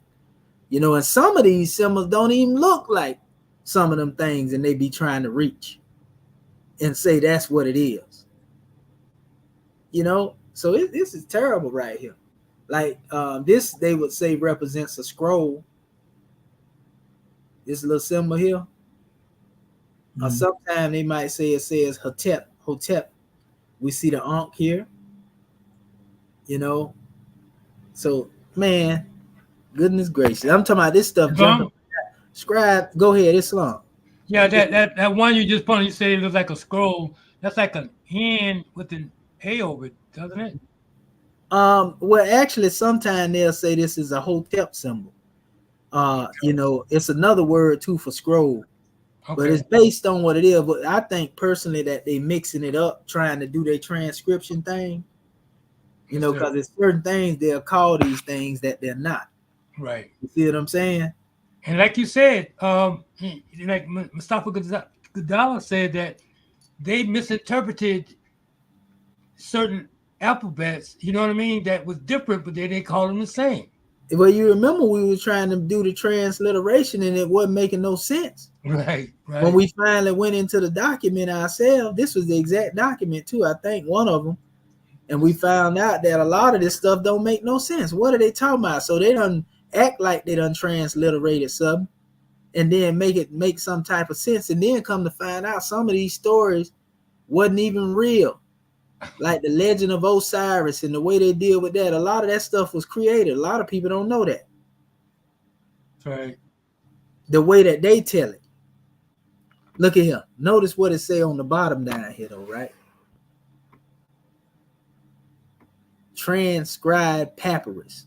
This ain't the transcription here. They transcribed this right here in the picture somewhere. And this is the papyrus of E.A.R.S. So you'll find the hieroglyphics in this form. The hieroglyphic is the false papyrus, the fake one. Is that E.A.R.S, wasn't that the one that had medical papyrus? That's the medical papyrus. Yeah. That's what I'm saying. But you find that in pictures. They lying because this is the original one right here. This is an excerpt of the original. This is the original. And most of the documents, like I said, they were in papyrus. And then they come up with this old creating pictures, and trying to transcribe these demonstrations into, those other measures. So it's terrible, man, how they how they got out there and started trying to play. So we got them. You can't tell us no anything. We ain't going for it. We ain't no gophers.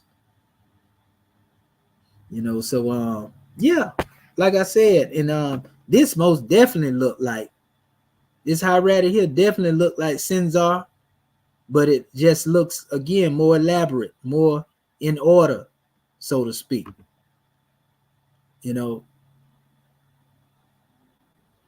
But yeah, man, they can't get around this. They can't get around this, family. So we can see again the origin. Here we go again.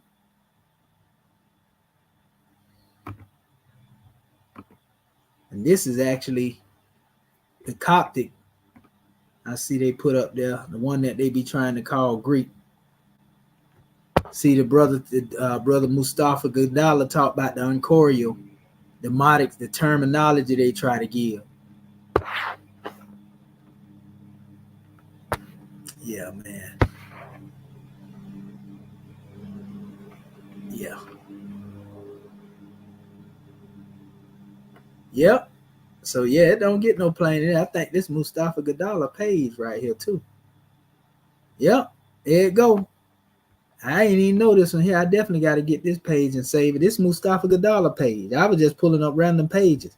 Listen, Egyptian alphabetical writing style, the devious Western categorization of Egyptian alphabetical script.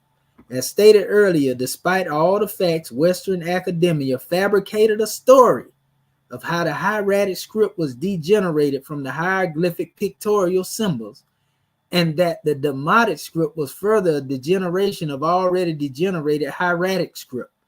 They then invented the story that Christians in Egypt adopted the Greek alphabet and added some additional letters from the most degenerated Demotic version so that they could use it for their religious writings. No supporting facts whatsoever. The whole devious scheme is twofold. One, to deny Egypt as the origin of the alphabet. Two, to place a European country as a source of the real alphabets with vowels. Here are the artificial delineations of Western academia on the ancient Egyptian alphabetical writing style. The erroneously called hieratic script, which we always say Medu and Kemet, is claimed by Western academians to be a unique form of cursive writing of the Egyptian language. It is further claimed by Western academians that this unique style was used extensively by the priests for literary or religious texts as well for businesses and personal documents. So if this is the case, then where are all these pictorial documents coming from? If hieratic was used for religious and literary documents and business and personal documents, where's all these pictures coming from? They say this is absolutely false and misleading, for hieratic means sacred and religious. and it is an oxymoron to call a script hieratic, which has no sacred or religious mundane purpose. Western academia has categorized Egyptian writings of the most mundane nature as being hieratic, such as those found on bits of pottery and stone called ostraca, as well as labels on vestals. Yet there is nothing sacred / hieratic about labels on bottles. Even chips of ostraca shown below have inscriptions that are erroneously called hieratic by Western academies. Subject matters found on such ostraca are mundane, non-hieratic / sacred, such as work records, working memorandum, inspection reports.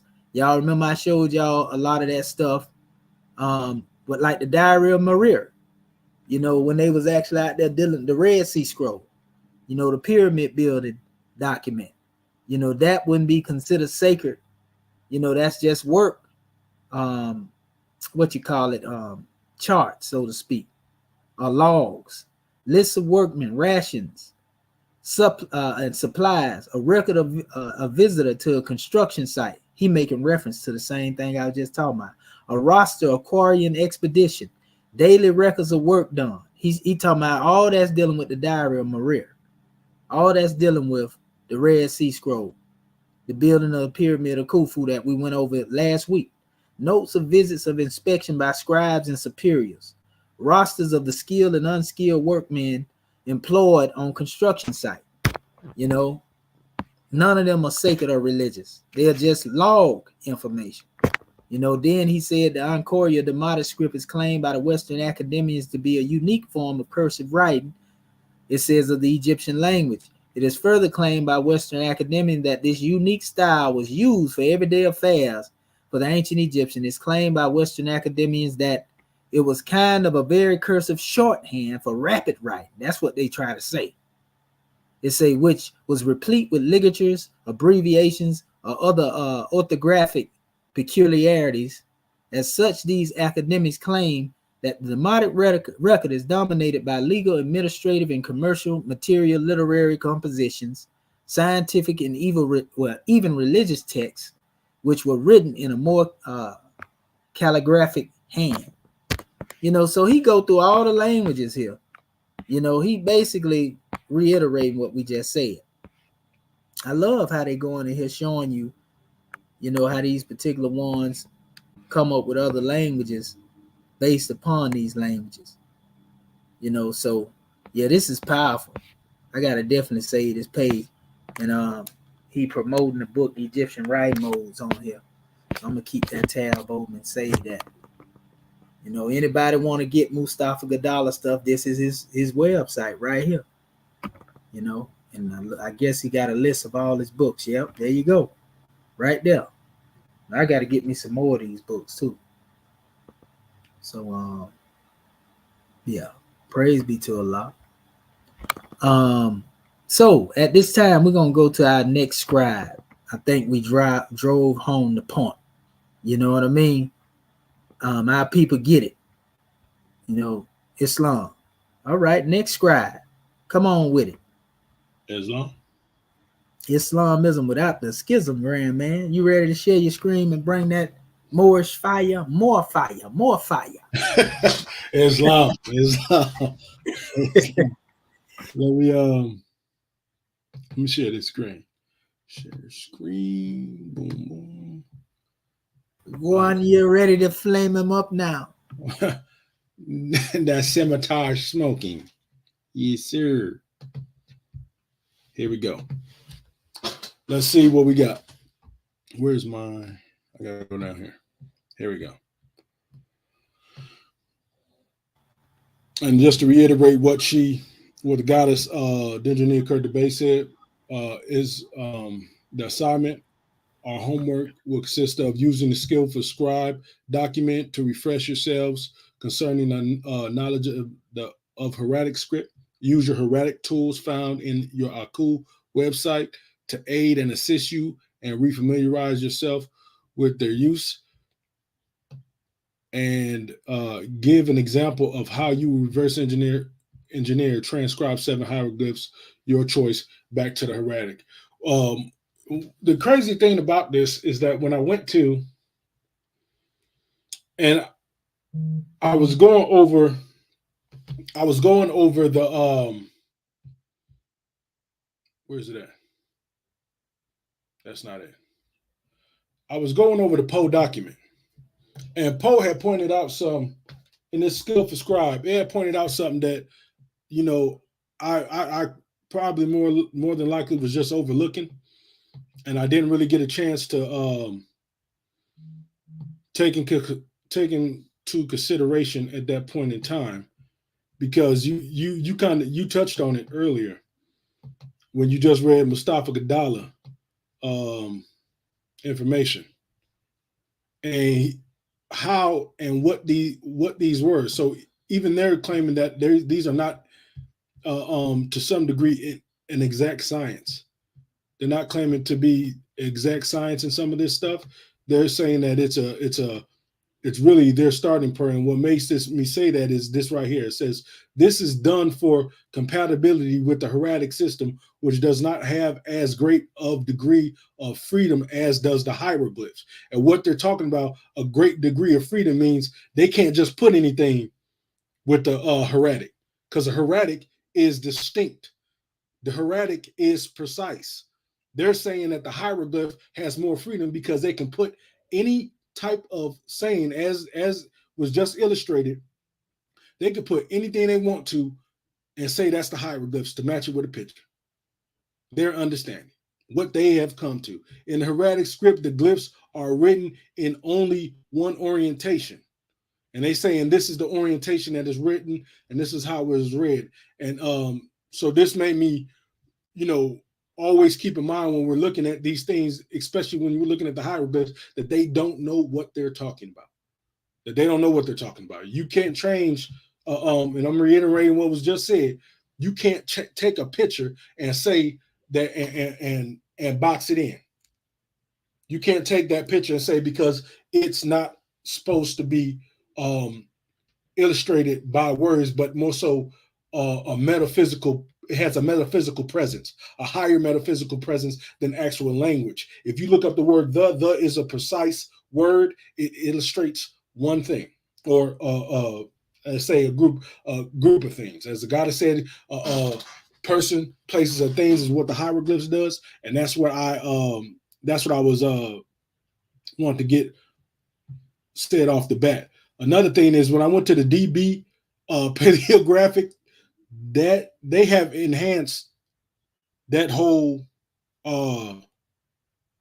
they have enhanced this whole that whole database in itself. So it did aid and assist me in some of the things. But when we're looking at the hieroglyphs, and so what I did was the vulture, first one, and it was G1, and that's the symbol. Even though it looked like it looks like a 3, but that's actually the I want to say I, but I think it's Ein. I think that's the pronunciation is Ein. And this is the symbol that they have with it. And I'm gonna go to the Aku, to pull up the Aku to show you guys how far this goes back. But this is what they're saying is the vulture, the symbol right here. Or if we go over here, and it doesn't really look like that to me. So I don't know. So let's go to the Aku. And and we said this is first written in the Old Kingdom, 4th Dynasty. A lot of these, and to me, really, looking at this one, it looks like a determinative, meaning that you got 2 letters in here. From here, it looks like determinative. They said this is the Old Kingdom. Again, they were trying to mix put a metaphysical presence on the Hieratic script, and we know that those are 2 different distinctions. One was for the high priest, and the other was for the general public, and even business. One was for the business and law, and so forth and so forth. But none of these really And this is the most common one right here. When you're looking at the that A or that I, which is the hieroglyphic number is A1 G1, yeah, it's G1. But they're saying this is the bird of prey. Really, they're saying that's the vulture, and the vulture has a metaphysical presence because of what it does and how it reproduces. So that was one of them. Let me see if I remember how to go back. Oh no, I just do this. Wrong one. Here we go. And so then I did this guy right here, and they say this means this is they try to say it's a triliteral.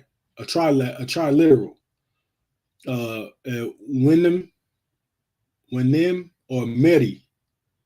And this is the transliteration over the dynasties, if I could say that, of what the actual letter looks like. Take you to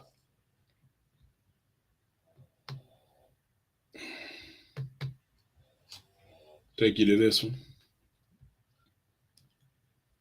And they say seated man with hand on mouth. I can't dispute the seated man with hand on mouth, but its meaning doesn't transcribe to seated man with hand on mouth. That's metaphysical. It's actually a kneeling man. Yeah. And to me, that means when you're like that, it's, to me, that reminds me of in construction when you're trying to get down and make sure that you're looking to examine. You're examining something. That's my metaphysical sense of what that word says. I'm examining. You know what I'm saying? A thing. That's a yogic pose. It is a yoga pose. Yeah, it is. It is a yoga pose. Yeah, the way my knees. On that his mouth and his feet. You know. Oh, don't put your foot in your mouth. There you go. Yeah. But if we look at down here, how the I don't see, you know what I'm saying? This is from Berlin. This is from Berlin, or it's in Berlin, Egyptian Museum and Papyri Collection. I don't see how that could really transcribe to that hieroglyph. They're just putting things there. This one right here doesn't even equate to the pictogram, what they call a logogram. You know, this doesn't equate to that. This is just them, saying, expounding on what they think. This looks like from here, it looks like a determinative. It looks like the A and the A in both what is it, the Arabic, and then it does look, well, it is the A. What they say is the A. So, turn it, like they were talking about they were talking about before, turn it on the side, you see that it looks like an A at this point right here. Going to the next one. Boom.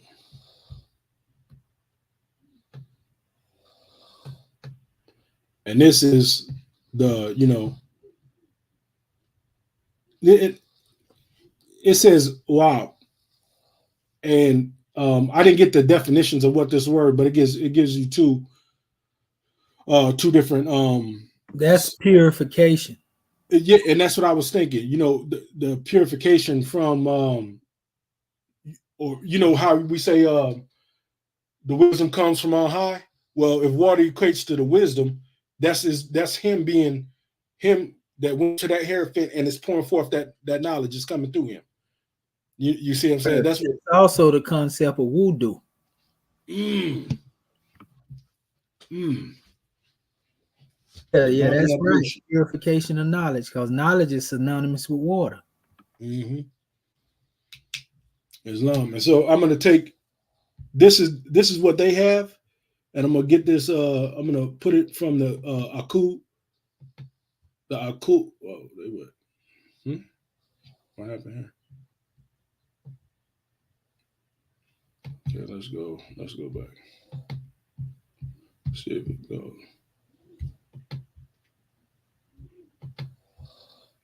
Okay, page not found. Nope. So what I'll do is here and here.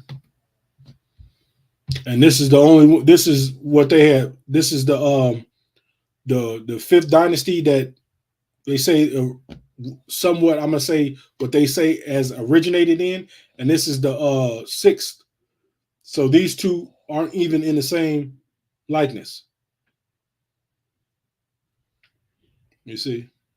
So That's exactly what I was talking about. They just taking stuff and reaching and pulling pictures, and they got people convinced. and, You know, that want to be convinced. yes. You know, Niggio Machiavelli said, men are so easily conquered by the desires. A deceitful man will find many who's ready to be deceived. That's right. And this is this was the other one. And when I looked at this, it reminded, in my mind, it took me to a word we use here as conforming, or even say adept. This says ka. So this is really the embracement of that divine knowledge, divine soul. You know, the ka represents a soul, correct? Yes, sir. Yeah. So embracing of the divine knowledge and divine soul. When this, and this is what's crazy is this is the adapt. You know, you see it the Examen of a Nation, where you see the chairman with his hands up. So that's embracing that divine soul that's in you, but you got to be able to open it up. You know, and that's the ka. And I'm gonna take it to see how far this goes back.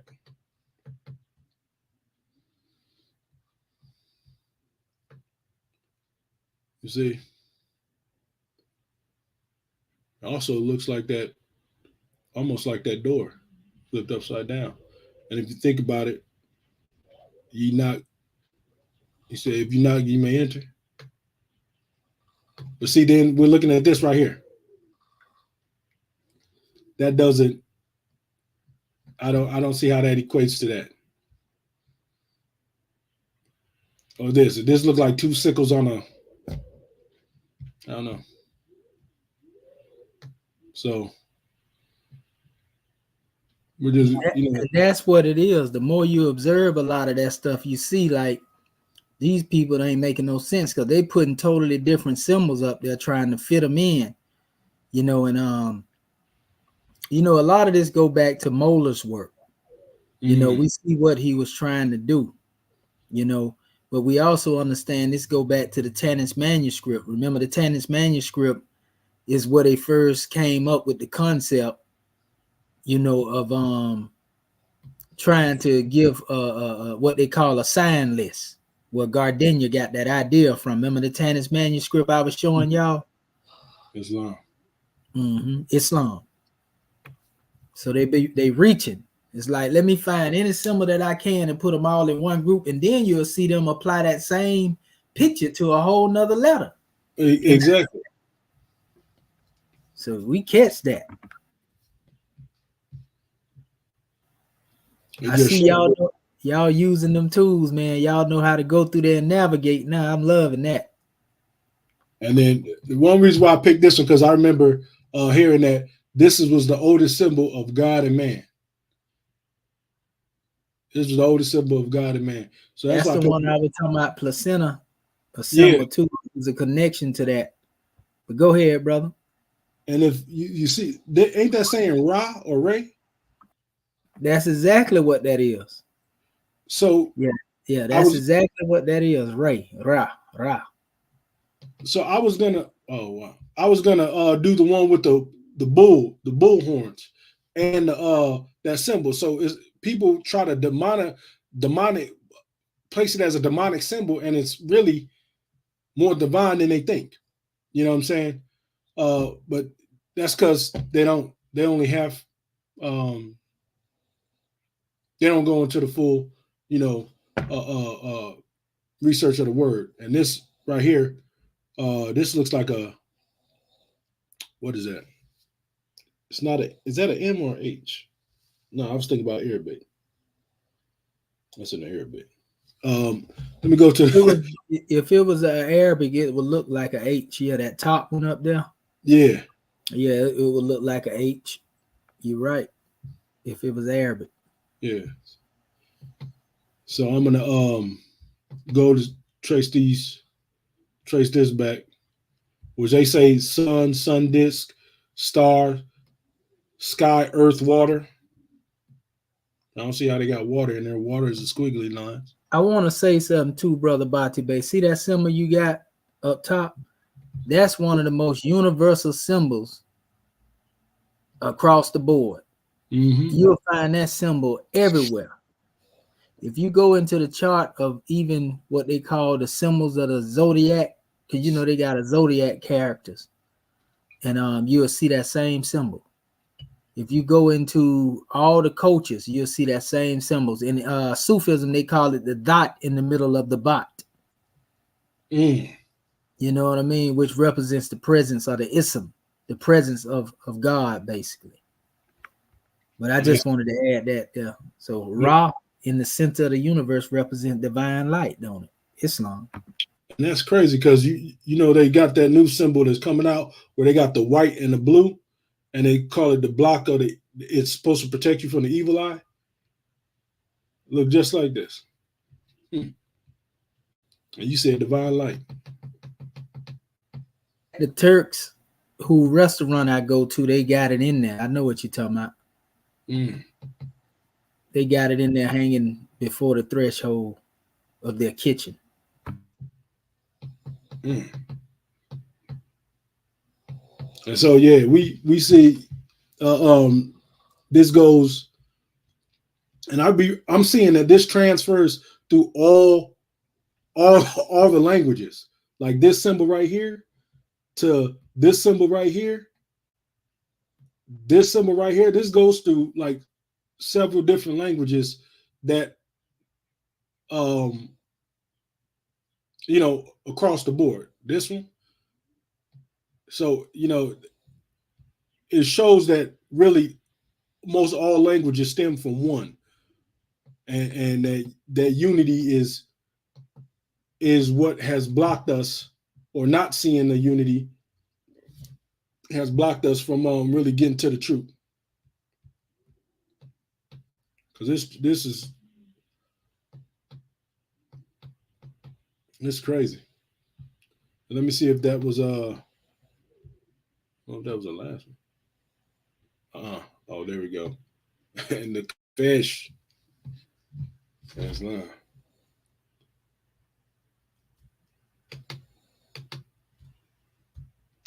Let me see. That's what I just did. Oh, okay, wrong one. There we go.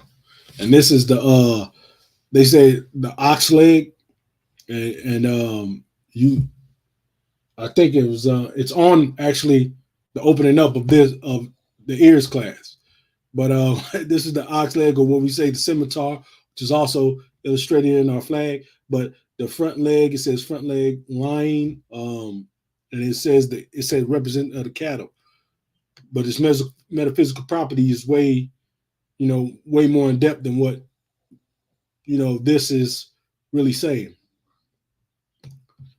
And more so, this look like kind of like the Big Dipper, Little Dipper, which is exactly what the ox leg represents.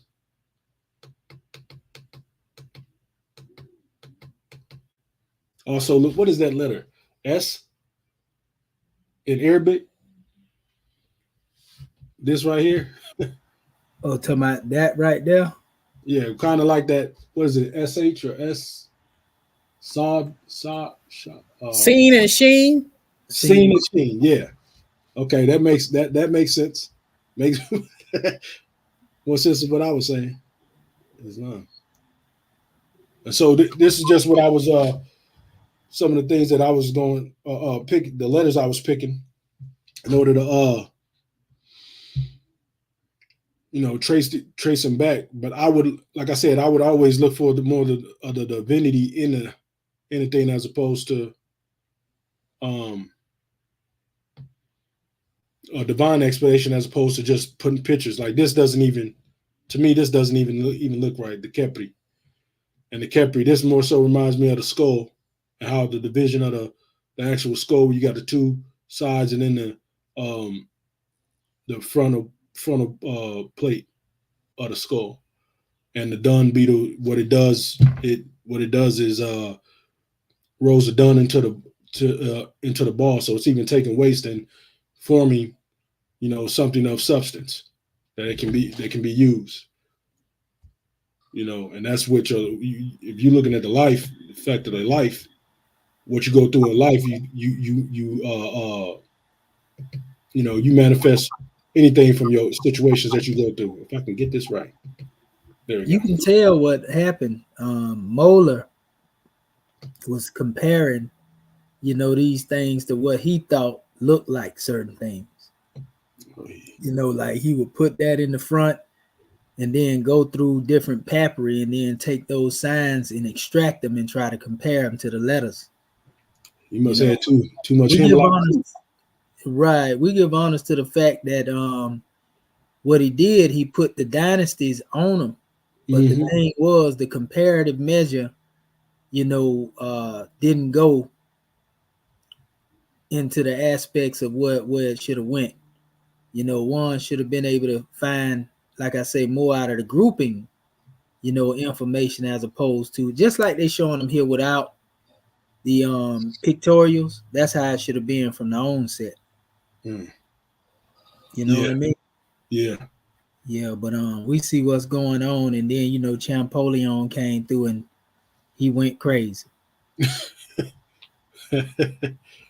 Yes, he did. And I believe that after this, I think this is the last. Capri was the last one. Yes, it is. And that's my presentation. Islam. Powerful, very powerful. I'm gonna show y'all something because I actually got something in Q2. This is very important. We went over this a long time ago, but this is another. All y'all got this. I think everybody got their own right now, if I ain't mistaken. I think all of our Moorish kin finally got their copy of this. If not, you definitely still got to get it. Let me go into it. I got these books here. Let me just trying to make sure I got everything in here. Okay, so let me share my screen real quick. And this is for the audience, family. We got source material for everything we talk about. We got the whole catalog. If they can't get it now, it ain't meant for them to be got. So let me share this screen. And now we're going to go to this particular work. I just had to take pictures off my phone. That's what I do now. That way I can get it on the spot. And this is coming from the work of Sheldon Lee Gosselin, who also produced what we call the Slade document, which is over here. This is actually a little more detailed. Here it is right here. It's they actually have these in book form. I want to try to get these in book form because the letters in here are more refined, than they are elsewhere, so to speak. Now check this out. I'm just looking at this one expression right here, right in the middle, and this just jumped out at me. Watch this. I want you to remember this. Pay attention to this. Observe this. Watch this.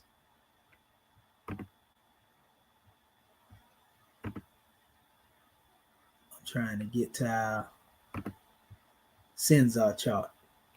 Now tell me that right up in here in this area right here, if you look at everything that's up in this area right here, tell me that you can't see the things there.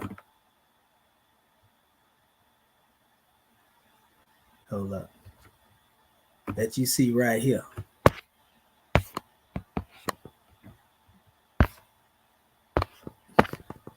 Where is that? I just had it. It done disappeared on me. Oh, I know where it's at. I'm in the wrong spot. Right here. See, look at that. Go back over here and take a look at that. Y'all see it, family?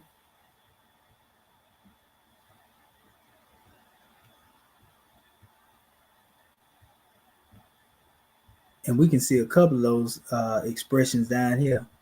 What y'all think, Scribe, when we lay our eye on this? This is hieratic. And then when we come down here to Senzar, we can see the similar expression. Ain't that something else? Yes, and I can also see what one would call that pi in there as well. That's right. That's right. You know, so, and this is the Atlantean Lemurian. This is actually a hieratic expression right here. Matter of fact, somebody just had that. Was that Brother Bati Bay or Sister Curta Bay that had this expression up with the little hoop coming down in a 3 on the top? I think Bati Bay might have had that one. I don't remember that. Yeah. I think it was Bati Bay, one of his letters he had pulled up, I think. But the thing is that we can see definitely, if we take time out, a lot of this Senzar, you know, this Atlantean and Lemurian characters, most definitely were adopted into the Egyptian hieratic. Look at that. Yeah. So Sheldon Lee Gosselin. But what I want to show you about what Sheldon, you were finna say something, Sister Curta Bay? Oh no, I was just looking at the resemblance. Mm-hmm. And like I say, this is more refined than the way they write it in the book, as far as the curvature and the style and the ligature, the way they wrote it. So this is good help when you're trying to look for certain things as well. So, you know, I think I sent these things here to our family. I tried to send them as like attachments. I don't know if y'all got them, you know, but I did. Display book. I think we have that book. Yeah, I got that PDF. I don't have actual book. I got Right. Yeah. Now I'm gonna show you the one that I have, the actual book, and I think maybe Marvin Appleby and our Grand Secretary of the State might have received them, because remember they were rare. Yes. And it's this particular book that I'm talking about here, which I'm finna read from in a second. The one right here. Yeah, it's $265. Got it. Yeah, over $200. We Yeah, we had to really go through it to get this one here more. I think I looked up and got the last one for like 50, and the rest of them was up there. So you got this, Grand Secretary of the State?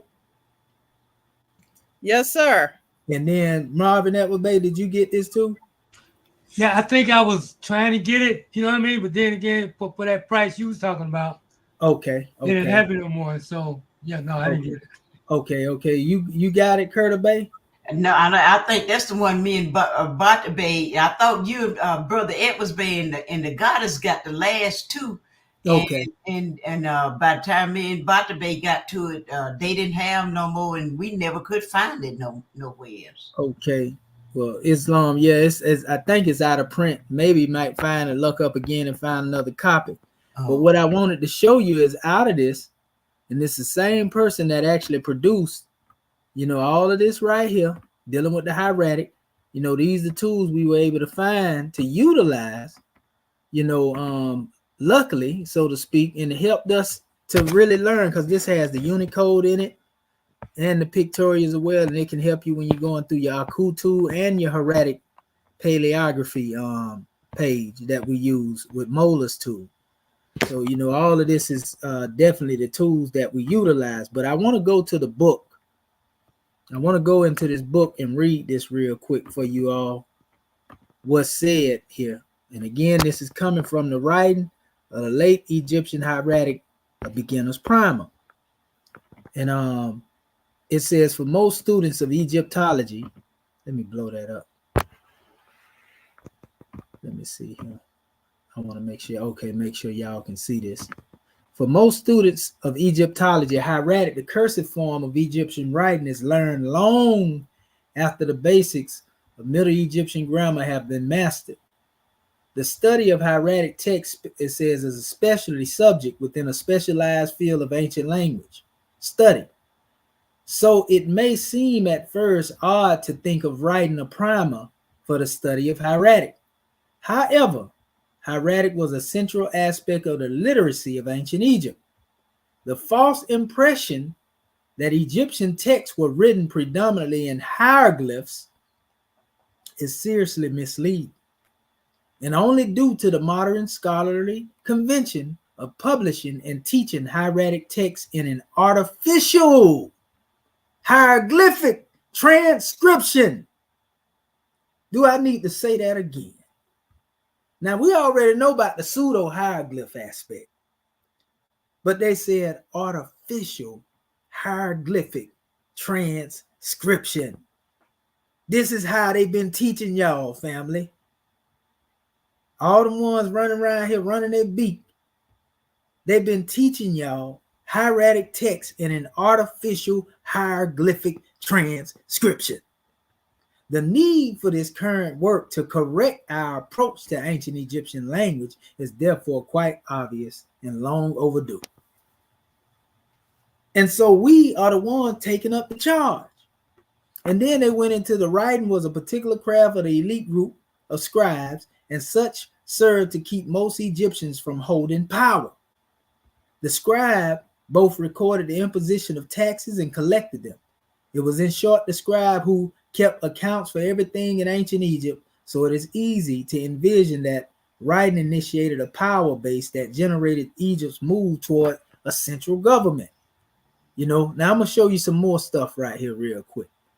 But that's, remember now, so when you see them pictorials, now you know what they are called. This is by one that actually have went into the hieratic, produced literature on the hieratic, and we're using that literature. The people that's saying, now I'm going to tell you what they're going to do, because I've been seeing them do this lately. They went on SULTANATE TV and started trying to use the African fact book. You know, we've been talking about that over here for a long time, but they went up there and then they started praising, you know, the brother who presented it. Oh man, this book, we gonna use it, but we know where they got it from.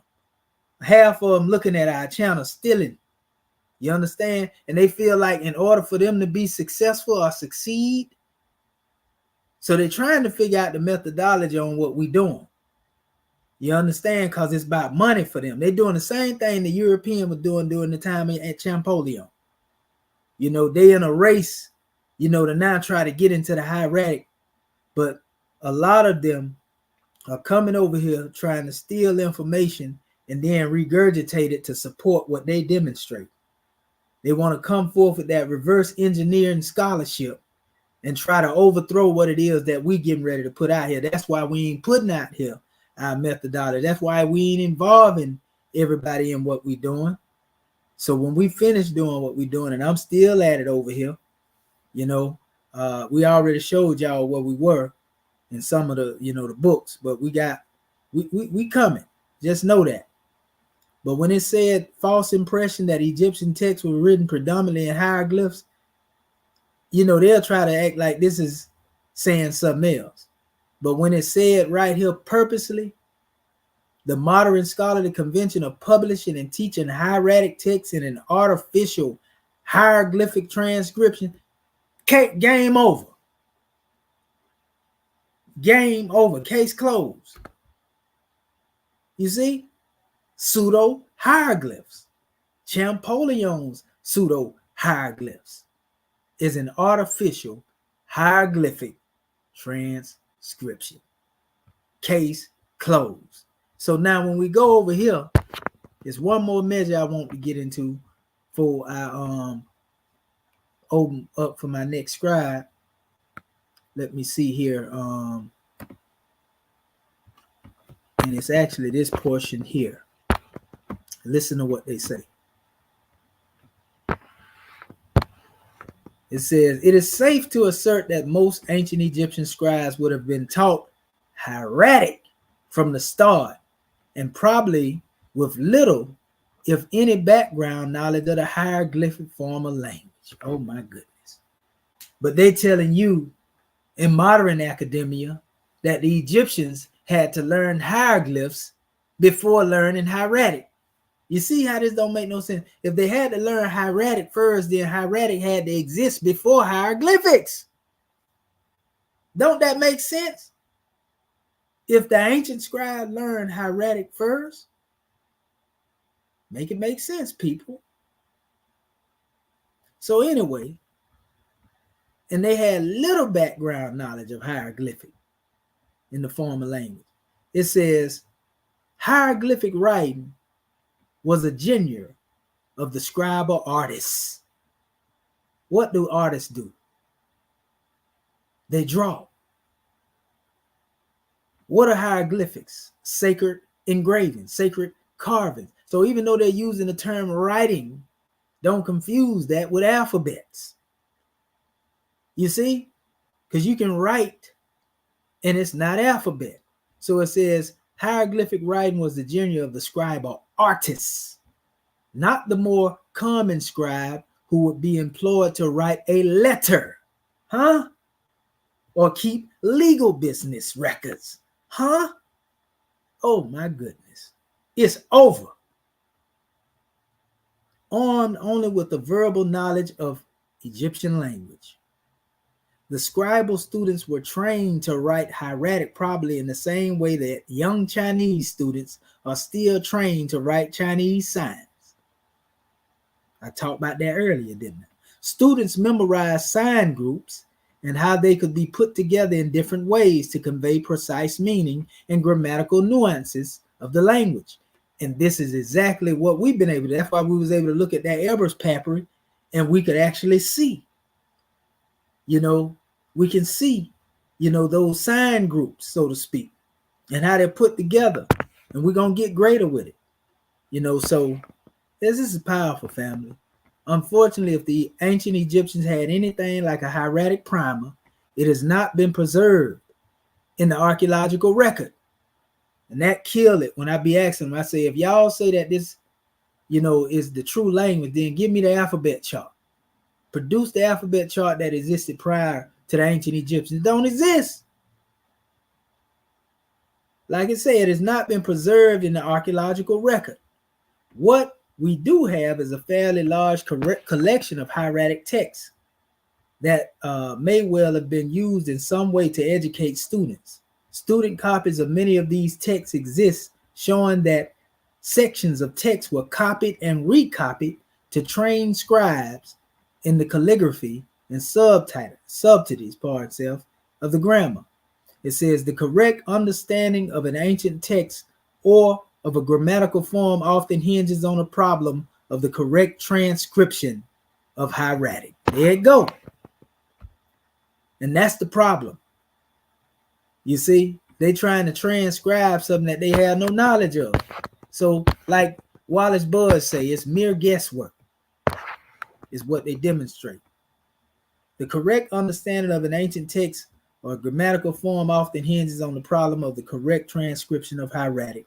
So an early appreciation of hieratic and orthographic conventions is vital to developing any knowledge of the language beyond the basics. Now there's more in the book, but these are the two things I wanted to pull out now. Because our brother, even the Honorable Elijah Muhammad, said when a science get to demonstrating on something, they don't have to take the whole book. They deal with one portion of the book. And that's enough to demonstrate what it is they trying to bring to the manifest. But anyway, that's it right there. That kill everything. So from now on, y'all already know we referring to them transcriptions as artificial hieroglyphic transcriptions of Champollion and any other Egyptologists, are the one that want to be like them. So with that right there, let me let my other scribe come through here, because I know that right there got them fired up now, sure enough. Islam.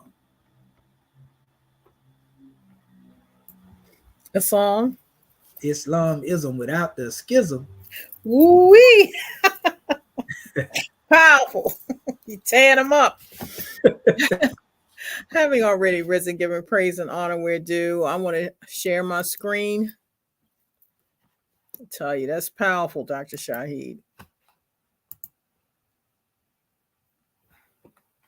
They say I made that up, right? They're going to keep saying it too. I say, goodness gracious, they give me a whole lot of credit. I ain't wrote no book yet. I made that up. Can y'all see my screen? Hell yeah, we got you in here, Grand Secretary of the State, UNQ, Islam. Gratitude. Our assignment called for using the Skillful Scribe document to refresh yourselves concerning the knowledge of hieratic script.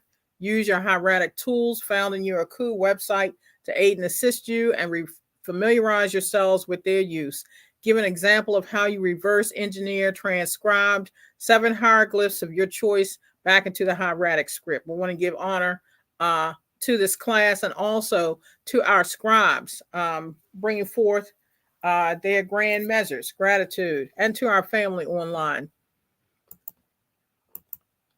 So I went back and forth between the Slay and also the Skillful scribe to pull forth the hieratic. Now, this one was on page 1 of Slay. It's got the Unicode of Q3. It has that as the hieroglyph. This is the letter, but this is the actual hieratic letter. Going to the database, you see that they have the letter as P. You also see that hieroglyph, but of course, we're looking at the various hieratic letters here. This is enhanced, where you do the little magnifying glass, where it actually breaks into columns, the hieroglyphic symbol there. But you also see the various papyri, excuse me, Moors, that they pull from, like Tanis, etc., as far as these columns are concerned. And this one, using the Aku tool, we see what they say as furniture or seating furniture. But these are the actual hieratograms coming from the Old Kingdom, 4th dynasty, 5th dynasty, etc. The next one, this one I pulled from Skillful Scribe, page 39, where it has the letter F. Going to the database, I actually plugged in F, and it brought up the Unicode I9. And you see how it has as this hieroglyph, this snake-looking thing, but you also see what is characterized as the letter F. I did do the magnifying glass over here to bring forth a more enhanced look of the hieratic letters. And the Aku tool, this is what they categorize it as, a horned viper or what have you. But this is coming from the actual hieratogram or hieratic letters, 2nd dynasty. And you notice this is 4th dynasty. I didn't go all the way down like Dr. Bati Bey did. Praise the Lord for that blessing. And I left off at the 5th dynasty. The next one I did was coming from Slay, page 2, that showed the Unicode is 04. Now, again, this is similar to what we just had in class, dealing with that H. And the hieratic letter here, when we go to the database, plugged in 04 as far as the hieroglyphic number, the letter H. And we see that's the more holistic form, and these are the variations of it. Plugging into the magnifying glass to get a more enhanced look. It's got that listed as the hieroglyph, and these are the various papyri that they pulled it from. And the last is dealing with the Aku tool. This is what it's called, buildings and parts of buildings, as Dr. Dender was speaking about. And you show the 5th dynasty, where you see that's 2 different characters right there. 6th dynasty, 9th and 10th dynasties, and Middle Kingdom 12th dynasty.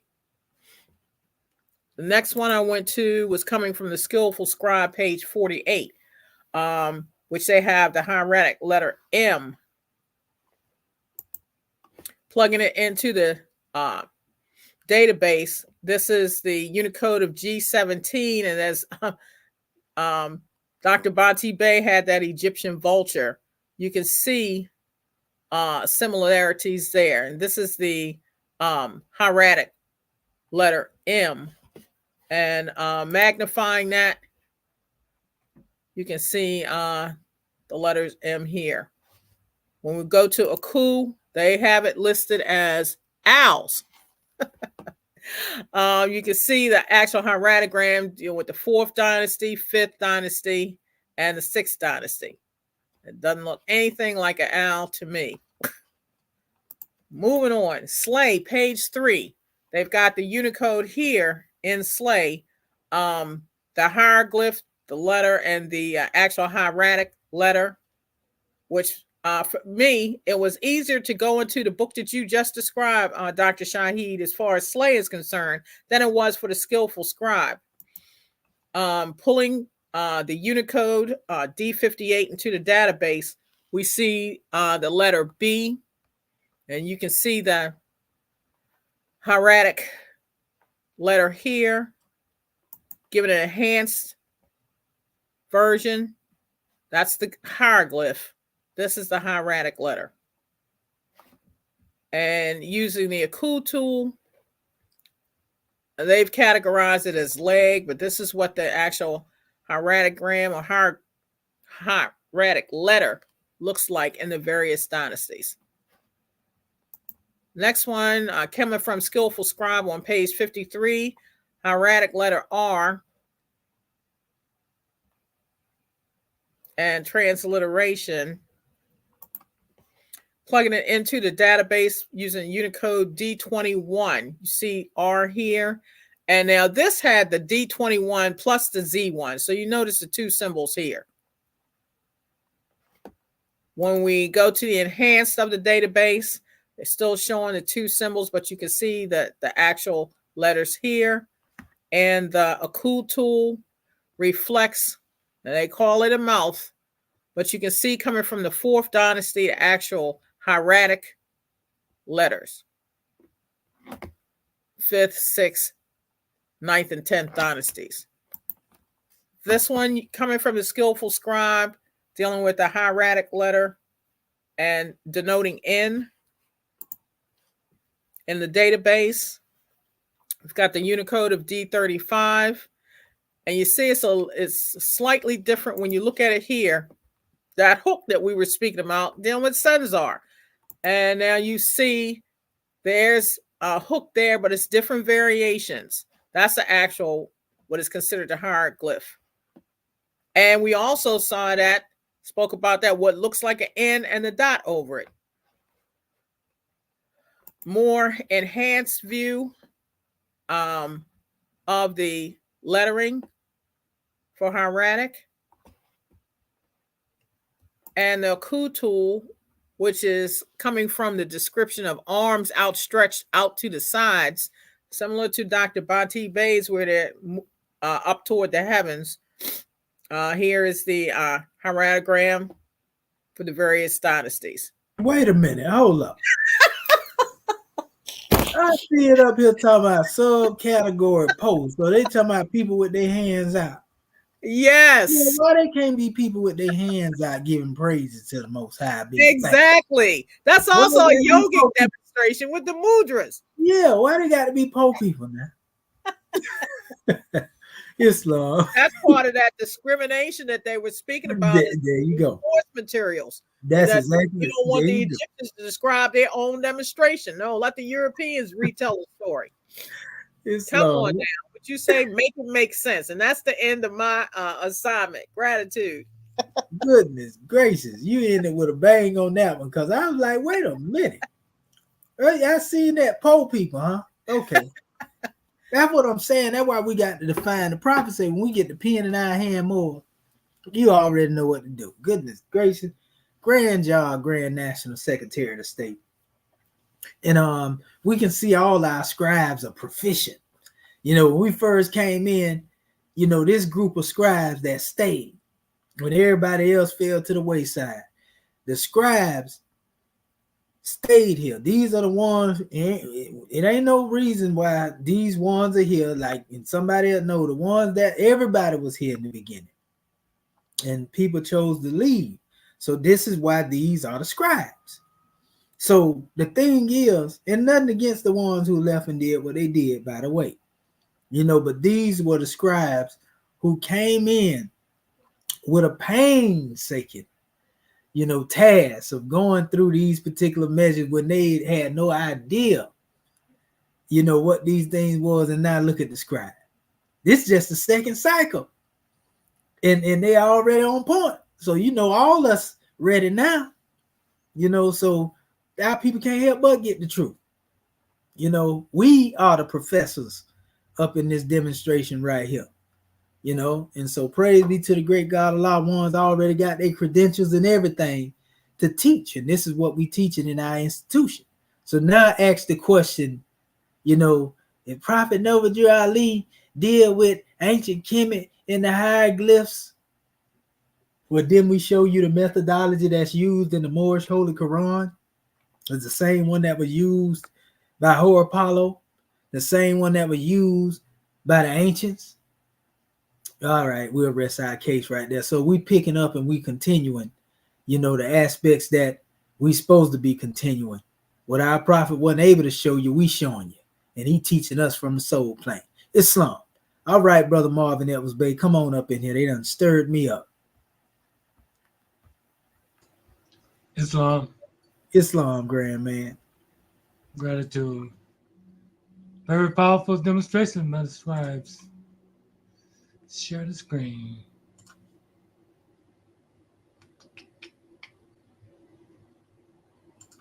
Share the screen. Okay.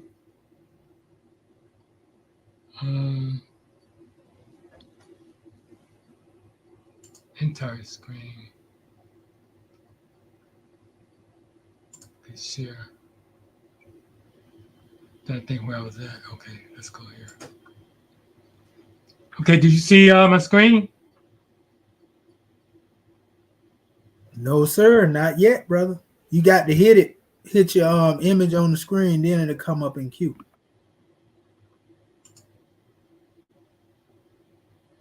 Okay. All right.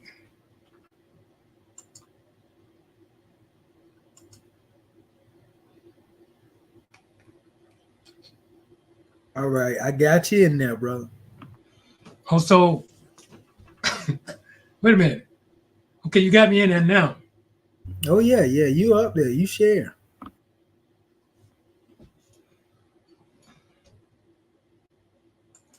Okay, can you see my screen now? Oh, yeah, we see it.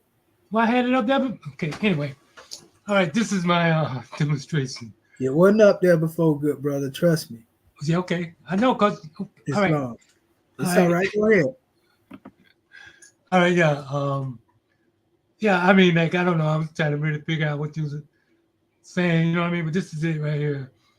Islamism Muslims assignment, our homework will consist of using the Skillful Scribe document to refresh yourselves concerning the knowledge of Hieratic script. Use your Hieratic tools found in your a cool website to aid and assist you in refamiliarizing yourselves with their use. 3. Give an example of how you reverse engineer scribed 7 hieroglyphs of your choice back into Hieratic script. Okay. Click on this. Okay, this is the actual what we're supposed to do. Everything else was preparatory, I guess.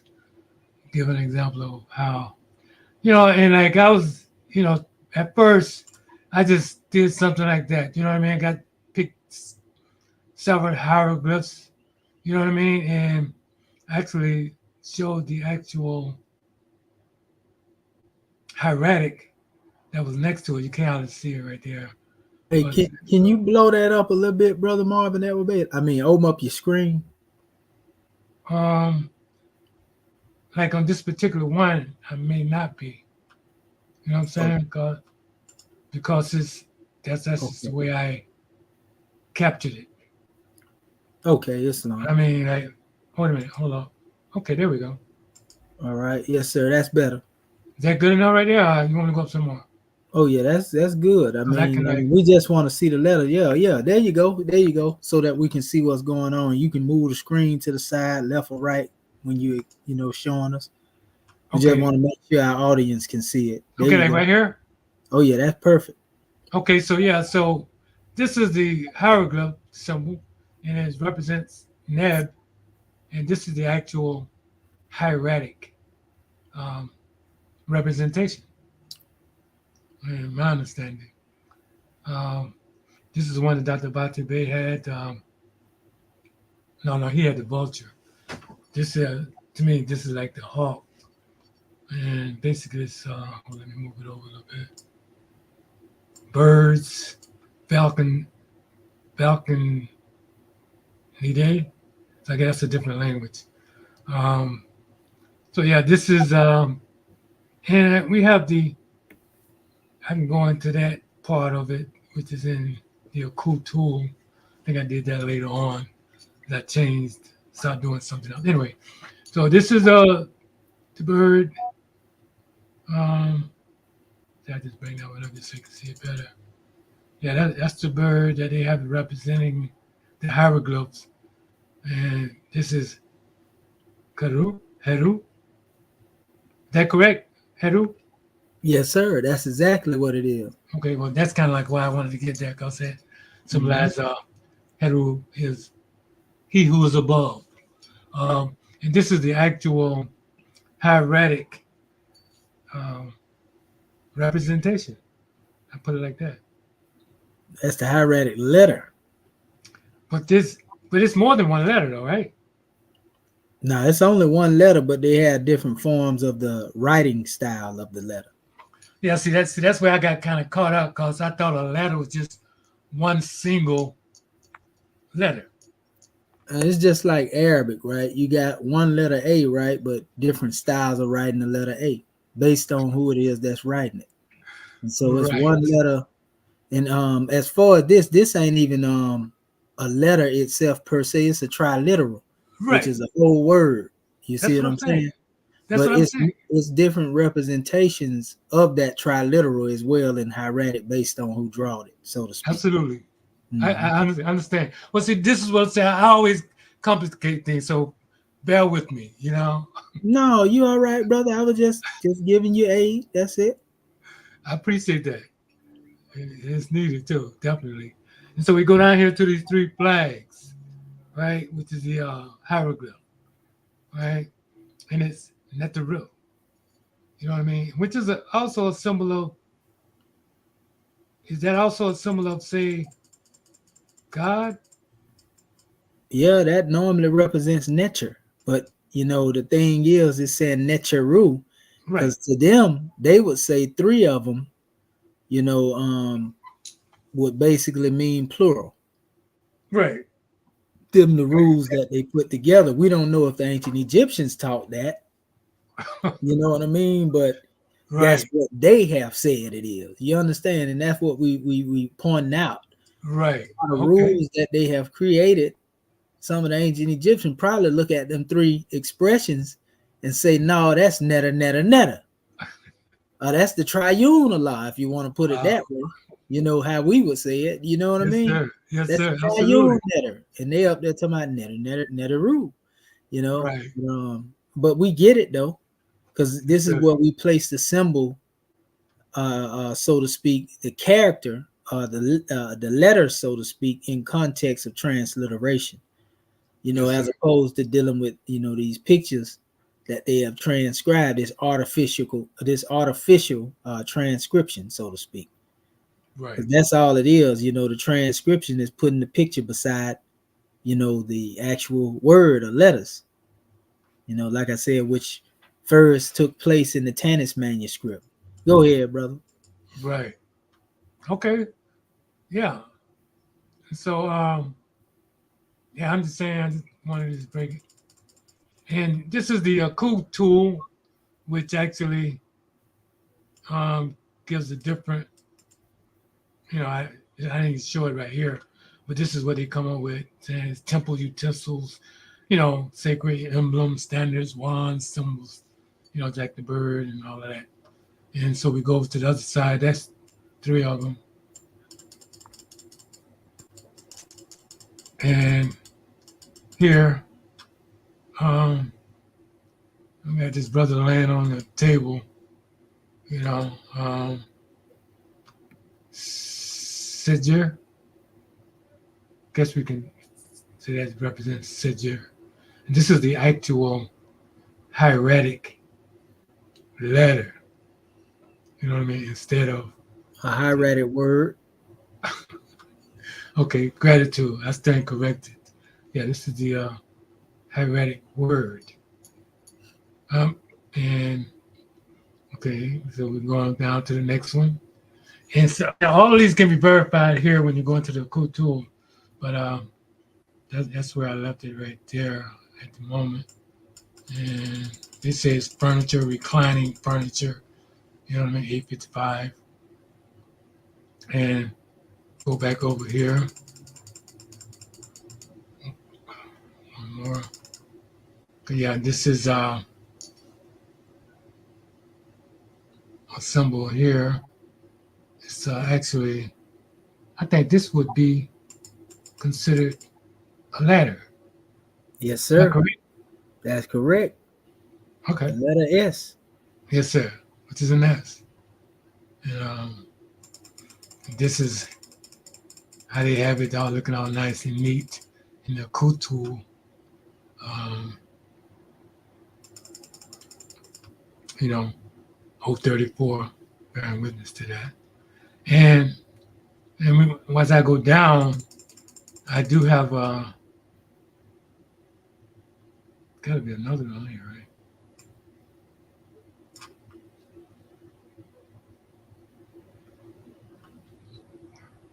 Yeah, 1, 2, 3, 4. 1, 2, 3, 4. Oh, yeah, I got 4 on this side. 1, 2, 3. And that's 4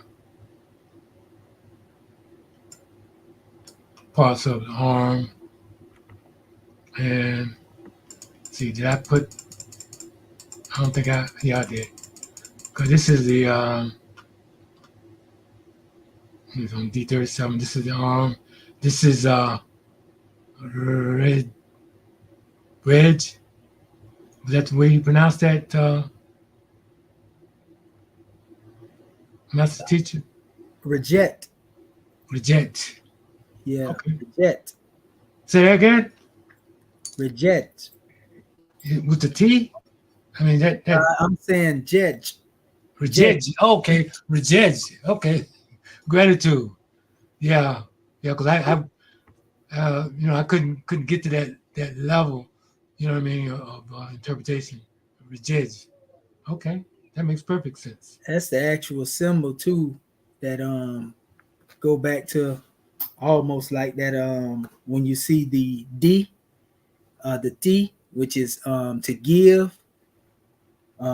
It's a determinative that they use for that, which I also pull up a lot of time when I'm talking about A.A.R.S.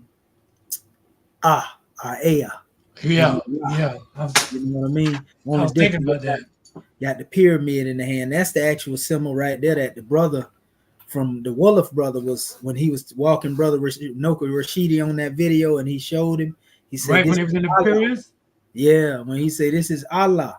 Yeah. It was actually in the museum, I think, in Philadelphia. Oh, okay. Yeah, but they have pictures of that stuff. I mean, like big monuments they done took from Kemet. Right. Some of them may be relics, but yeah, that's when he was in there. He was like, see the arm and see him give. It means to give. This is Allah. You see what I'm saying? Right. And yeah. So okay. All is well. Yes, sir. Yeah, well, those were the 7 ones I picked initially. You know what I mean? So then I went back and let me break this down a little bit. And I just say, well, let me just get the alphabets itself. You know what I'm saying? Because they, and so that's what I did. You know what I mean? This is the hieroglyphic Egyptian vulture. And same thing Dr. Bati Bey was demonstrating. And you can see that, yeah, it looks like a 3. And he says it's Ain, good possibility. And this is A. This is a different representation of it, which is, I don't see it. You know what I mean? I think those two completely different. But I guess it depends on who's, like you're right. You're right, Brother Marvin Bay. That's a prime example right there. Somebody reaching. Right. Trying to make something that it ain't. They already done messed up trying to make that be the little vulture bird. But then you're gonna come with a whole nother symbol that ain't that, which is totally different and say it's the same thing. Nah, we ain't going for Right. it. Exactly. Islam. Islam. And okay, so now this is a reed. Okay, you see that all the time coming from the fields of reeds. And this is the actual hieratic symbol for it, which represents either a Y or an I. You know what I mean? Going into the alphabets itself. And of course, the double reed, which is the Y, or the long I, you know. I guess this is the short I, E. Okay. And these are the different hieroglyphs they came up with saying the same thing. Is that correct? Dr. Shahi, when they have these different forms of the Y in hieratic?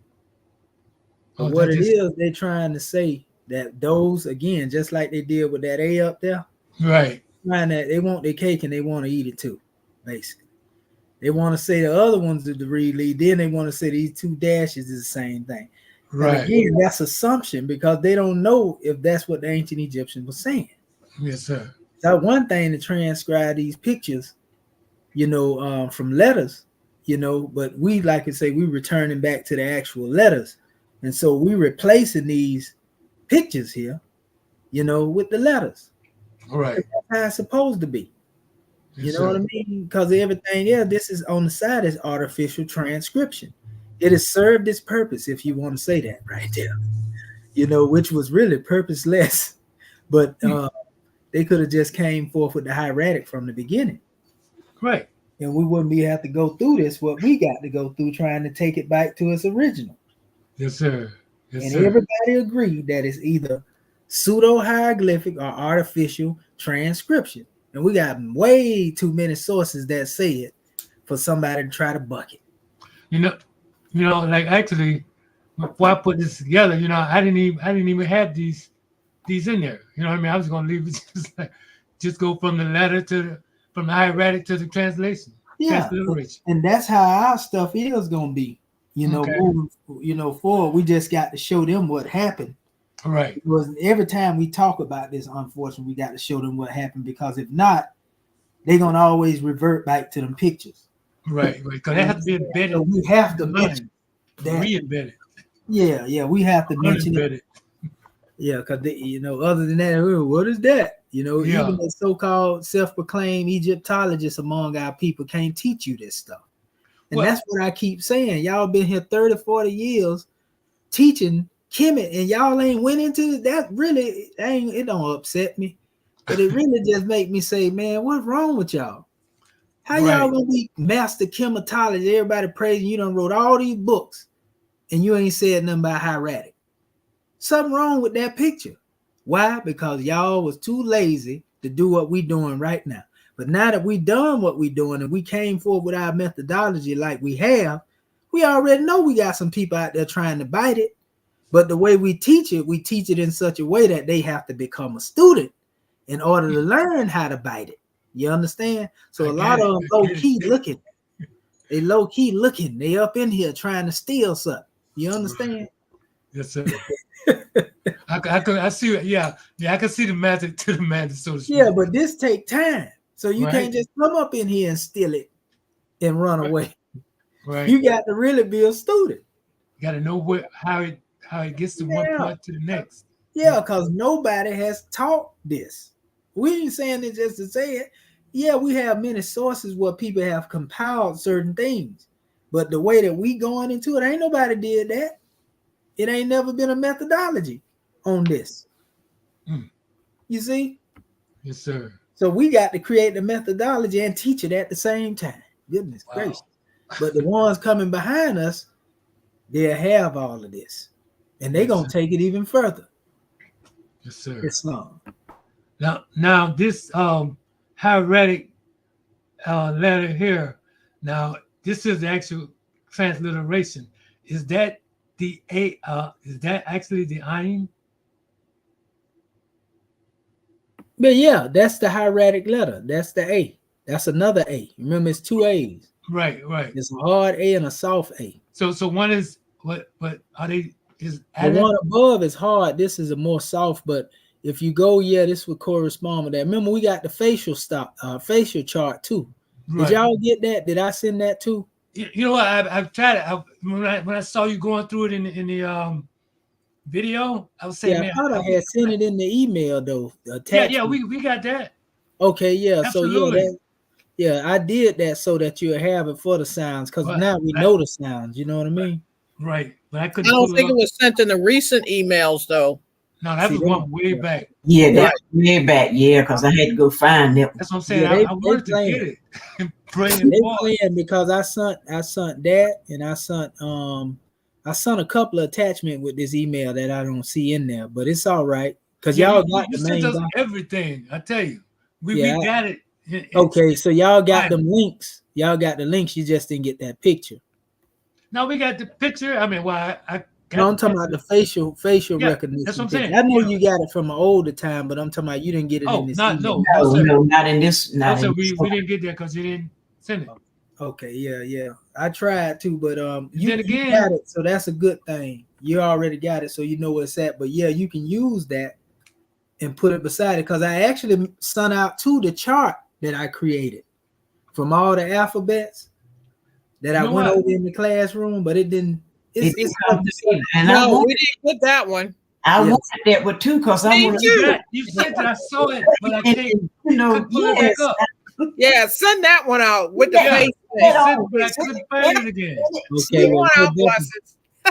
yeah, we're gonna send that one out again then, because we wanted y'all to have all of those, because that way we didn't, because we took time. We had to go. Marvin Edward Bay Yeah. was with me on the demotic one. We went through that one together and had to put it together before we ever found any demotic charts out there. Right. So so that was our particular hieratic chart we put together, and we had to take letter by letter. We were real careful about what we did, because it was real scarce on the information, but our information database has grown since then tremendously. Praise the Lord. Yes. And so we can, that's why we're making reference spot on to it, and but yeah, I definitely get that out to y'all. Please, gratitude. Gratitude.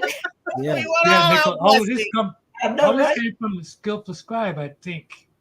Yeah, because they had the best before. Yeah, we they got came up with- everything all lined up. I only took like before we came up with the Aku, and still the Skillful Scribe is probably the one most completed documents to be used because of the amount of extensive information it got in it.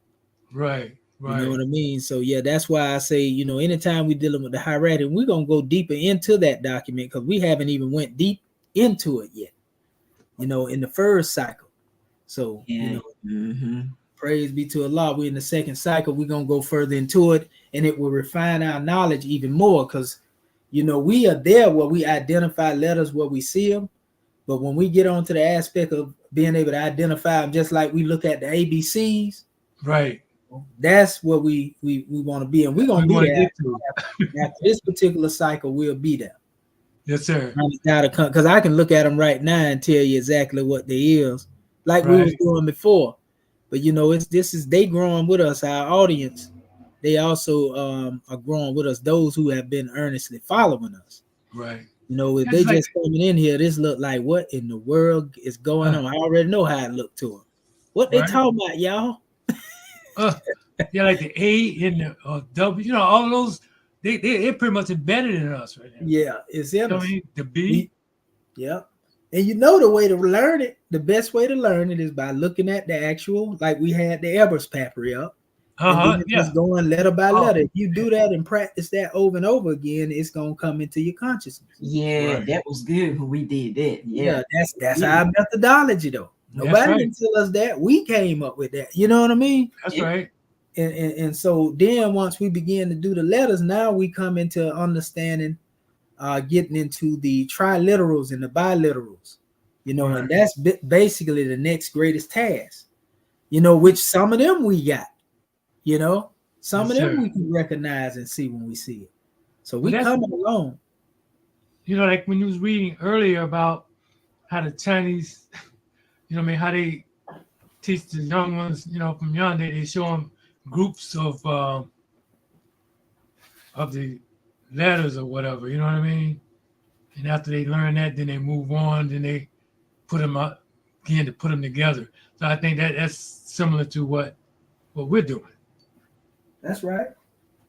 You know what I'm saying? Because I can see now, when we looking to go into the papyri, we see it. I mean, we can recognize it. You know what I mean? Then eventually, which I'm looking forward to when we can go in and really, really decipher those papyries, you know what I mean? So we can see exactly what they're saying. Oh yeah, that's where we headed. We headed in that direction. It's just and like plus, I say, getting back. Plus, as we continue to study the self and elevate our consciousness, then we can really go into the metaphysical part of it. You know what I mean? Oh yeah. We definitely went into it in our last cycle, but it's gonna get deeper. Every round we make, circling that 7, brother. Trust me, we're gonna come back 5 times more powerful. I can see it now. Yeah. I can see what you've been saying. Yeah, it's a paradigm shift. It's just patience and time, because we ain't in no rush. We ain't got nowhere to go. Right. We come back round again in the next cycle, it's gonna be even more greater. Yes, sir. But the methodology we use is also a fortified methodology. Well, ain't no anybody come up in here and get it and run off with it. Right. So it's security and protection on it as well. Wow. If they ain't got the patience to sit in here and learn as students, then they'll never get it. That's right. That's absolutely correct. If they content with what Rome taught them anyway. Mm-hmm. Yeah, so we got it. Yes, sir. We gonna come around every time. Just like the planets in their orbit, we coming back round. Wow. Islam. Hey, that's Moorish. That's right. Without a doubt. Another age. Yeah. Be yourself, Moors. That's right. That's where we at. Okay, and so continue, and these are the other letters, the W, and this is one we had began to see, and this is another representation. These are, of course, they want to call it quail chick and all of that. And the B and the P, that's all I got for that one. For those, and I just went back into the Haku tool and pulled it up. It was the RA. They say RA 3 times. Come up with the flag, which was the Netaru. These are the different transliteration of that particular term, and these are all the different. Okay, Dynasty 25 is interesting. Dynasty 25, then you got the Dynasty 6, and a different representation over here. This almost, when I was looking at this almost looked like the Arabic expression of Allah. Would you go that far? Sister Grancy? What was that again, Grand Man? So this representation almost is like, when you look at it from different times, it looks like a form of the Arabic Allah. Yeah, I can see that. You talking about the glyph? Yeah, yes, sir. Wow, man, oh man, you just dropped the bomb, man. Look at that. Now that you say that, brother, look up there on the top right there, next to the flags, the very top line, the 3rd column that says 2 right there. Go all the way. That one there too. 24 is good too, but look. Oh yeah, like right here. That's it right there. You got the eye there, bro. All the way across. Yeah. That's definitely the Allah glyph. Oh man. Woo-wee. Oh man. There it go. Woo, eagle eye. We got to go ahead and put that one out there, Grand Man. Yes, sir. Netaru Allah. And you can see it down there in other areas. That's good eye, brother Marvin Edwards, baby. That's a good eye, brother. They can't deny that one right there. Yes, sir. Look at the 24. See it up there? Right here. Yeah, that one there. Yeah. Yeah, and then the other one right there in between was like two over from that. to the left. Yeah, no, the one you was on, that one too, but that one right there. No, the one, yeah, no, the one next to it, right here. right there. Yeah. Okay. Oh yeah, I can see it in a couple of them, but you can see the different development. But you see, that's what I was talking about earlier when I say different writings of different scribes, because they're coming from different dynasties. Right. The closer we get to the dynasty where we are, seem like the more we can see that Allah glyph. Mm-hmm. You know, when you come all the way to the end down there, look like you can see if it keeps evolving, you know, that's exactly what it grows into, which means actually properly why we found it in the Demotic like we did. Remember the symbol that I showed you in the Demotic with the Allah glyph? Yes, sir. You know what I mean? That was like the final form of that, you know? Wow. Yeah, that's powerful. Yes, sir. Wow. You know what? Like I was looking, as a matter of fact, I was looking, see this up to the top. I was looking at that, and I don't think I have it open right now. I had it open. I think I closed the screen.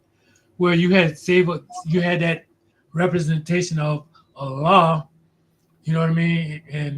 And underneath it, you had you was alluding to a chapter in the Quran. The Grand Oh Quran. yeah, you talking about, yeah, that's the one where I had the picture of the A, and then the Ya, Allah. All that, yeah, all Yeah, that. and then it says the presence of Allah, basically. Mm-hmm. Surah 2, Ayat 115 and Ayat 112, you know, which the chairman quoted in Exhuming of a I didn't go Nation. to the 12. I said 115, 116. Yeah, Well, 112. Yes, sir. Go ahead. Yeah, no, I was just saying that this was, and then when I looked it up, and you know, it said, yeah, it's powerful. To Allah belong the east and the west. Whithersoever he turned, there is the presence of Allah. For That's Allah right. is all pervading, all knowing. That's right. Because when you turn, you can turn in whatever direction you is. Allah is the center. That's right. You know what I mean? The nearest and most dearest place is the east within. Like I was talking with Dr. Dendra the other day, and I was telling about this lady that was, you know, it did like a retwist, right? And she's a Christian, you know, I mean, she's in the church, and she's talking, you know, and you know how when they look, their mind go way out, like somewhere, it kind of go blank, really, because they looking at trying to find, you know, interpret the great God outside of themselves. You know what I'm saying? And I'm saying all she needs to do is just turn within. You know what I mean? That will take care of all of that. That's right. Now you can't drop it on just like that. You know what I mean? Islam. Yeah, that's how you got to do it. You got to kind of, you know, when you toss seeds into the soil, you know, you don't throw them all in there bunched up. Right. You kind of, you know, scatter toss them. Yes, sir. You know, and that's how you have to do it. But like that symbol that you got there with the Neteru and showing that, beloved brother, that is a real game changer. That adds on to it, and you already know we got to add that on to our measure. You know, we're gonna create a collage that reflect that. Right. Now that you have it there, and also being that you have that there, I'm gonna show you the one we was just talking about. Mm-hmm. You don't. I think you can still have your screen open when I show you, so you don't have to close your screen. Can you see that? I can't see nothing. Let me. Let's go ahead and stop sharing. Okay. Oh, you were done. Yeah, I had some more things, but it just reiterating, you know. Okay. Yeah, okay. So, yeah, I'm good. But yeah, I was just going to when I was saying the evolution of that glyph from the hieratic. Okay. Oh, yeah, that's the one right there I'm talking about. That's it right there. Yeah, that's why I know it. That's why I opened it up for you. So, you know, and like I say, when we get into the demotic stage being evolved out of hieratic, it makes sense as to why you would see this. But what ones don't know is that, like, this symbol was in there more than one time. Wow. So it wasn't a fluke. It's throughout this whole document. I underlined it and just highlighted what I underlined and emphasized. Right. That's why you see it right here. These two different places. You see it's wrote differently here than it is here, but it's still the same thing. So we can see how it evolved out of the hieratic version, into this particular version. Yes, sir. In this version, knowing that it represents the A-L-L and the H without the vowels, the diacritic, which goes back to what they call mudar, or what mudar is really demotic. Brother Mustafa Gadala confirmed that. But, prior to him saying it, I could tell mudar was basically what they're calling demotic, because I had a little piece. I only had a piece of mudar, one little piece. And it was hard to find. And I was like, I know this got to be it. And when I started studying, I found out this was it. And you can also see the senzar expression right here in all this demotic. Right or wrong? That's right. That's right. senzar chart. You can see it all up in there. Yes, sir. The only difference is they have order in the lines, the way they put everything together. But if you were to just pile them together, like they have in the senzar, it would look just like that senzar. I was as you was saying that senzar, that's a powerful name there within itself. You know what I mean? But the way it goes, it's in form of a pyramid, isn't it? Well, yeah, the one that they were saying on the bottom. When you look down on it, you actually looking at it from an aerial view. So the 4 points. Yeah. Which is basically a part of our chart of Islamism. Wow. A whole another lesson, you know what I mean? Yes, Universal teaching comes straight out of Kemet. I'm trying to see because I don't know what they did. Like they took a snapshot of it, which I'm cool with that. Okay, I see what I got to do to close that out. There we go. Okay, so what I was trying to show, again, as we always do this is people take this for granted when we trying to show them this stuff. But like they say, Alawata, Allah. They say Allah, the Most High, the Sublime, Alawata Allah, right? And the ta portion, Alawata Allah. This is ta standing in between the two pillars, as we always show you. In this particular relic, we see the glyph, the A, and then the rest of it. And then we show it together right here as it is in the Arabic. Nobody can deny that. Right here. It's all more, you got a pointer or something? Yeah, I'm going around it. Can you see it moving? No. Uh-oh. Well, I guess it ain't letting my cursor. Right. You said on his pointer, right? You can't see that. Yeah, I got it cursor. I'm moving it around, but y'all can't see it. That's crazy. No. Okay, so it's not letting me share. You know what? I'm gonna do it like this and see what happens. Because it should. It's probably because I went to the actual. Let me go to the actual picture, and then I'm gonna open it up. Okay, wait a minute. You got it in. Yeah, you can see it now. Yes, sir. So I got it in the active area now. So yeah, you can see it now. I had it like the picture isolated. Yeah, it was like way over there somewhere underneath something. Okay, let me see. I'm gonna open it up. Can y'all still see my cursor? Yep. Yes. Okay. So yeah, what I was showing, like I said right here, when you see it, this is the ALL, and this is actually H. Y'all familiar with the Arabic letter H that look like the circle? But so you can see this glyph in Demotic, how it evolved out of the hieratic into this form. But then when you come here, this is Ta, which is almost look like the Ankhs with the arms folded down, but this is Ta. Another name of, divinity and creator, but Alawata Allah, Ta, this Ta, also deals with going back to this glyph. So a lot of the teachings of Islam and the Arabs, they come from, either this Demotic papyri, they style of writing. We can see the style of writing. The Arabic, that's powerful. The Demotic writing, and we can say that Ta, the teachings of Ptahhotep, is where the teaching of Islam come from. We know that. All the postures of praying and prostration, we know they come up out of the temple of Ta. So pretty much we can tell you exactly where Islam come from Kemetically. That's like the backbones right on the side, right? That's what I'm trying to tell you. Yes, sir. And this is like, these are pillars. So they call them the jet pillars, which are said to conduct certain power and so forth and so on.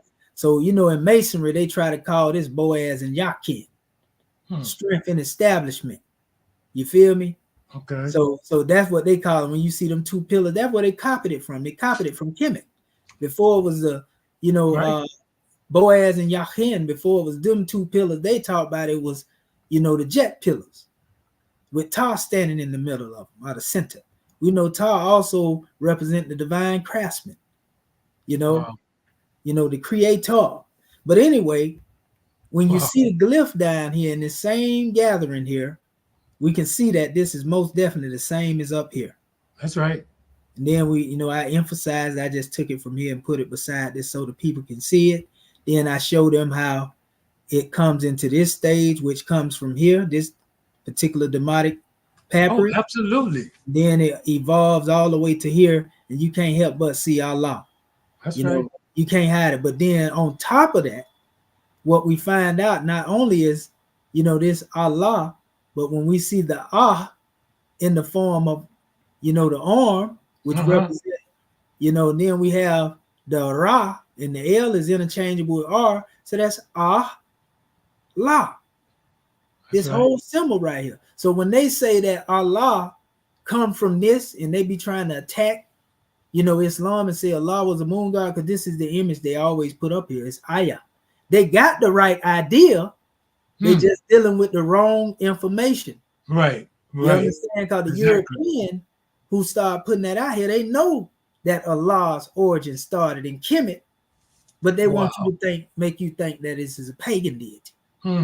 You see, so that's their level of comfort. That's their level of, like you said, they level of perception, understanding, knowledge. Yeah.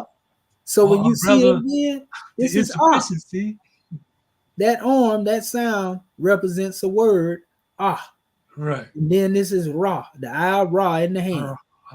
Ara, which is interchangeable with the L. Remember, Allah, right there. And that's why that brother that was with Ronoka Rashidi took his arm, and he was going down his arm. He said, this is Allah. That's right. And he was doing it, giving from the arm. It means to give, Allah and Wolof. And we got that too in here. That's that circle 7, man. It's right there, So when they be going off talking about Allah's a moon god, especially if they talking about they're Muslim, or if they say they're Hebrew, and they are attacking, this, then they're really attacking Allah and don't even know it. Only difference is comedically we find that Allah, has always used man as his conduit. Everybody else wants you to look at him as a spook. So this depiction, that's what we put him for. Yeah. This depiction is showing Allah as he is, not in the form of man, but speaking through man. That's right. Arm, leg, arm, head. Yes, sir. And if you look at it the way that one has the hand out showing you the eye, if one were to put the hand over the heart, that would be the same demonstration I would demonstrate. That's beautiful. Goodness gracious. That's beautiful. See? I mean, you can say you got to be there to see that. That's what I'm trying to tell you. You got to be there to see it. So, like it says here, when we go into the breakdown, we find with the word Waj, Allah, I keep emphasizing, people don't catch it. But, they think we just comparing the words only. Waj Allah, this is coming from Yusuf Ali's stuff. It means face of Allah. So when you look into the face of man, you look into the face of Allah.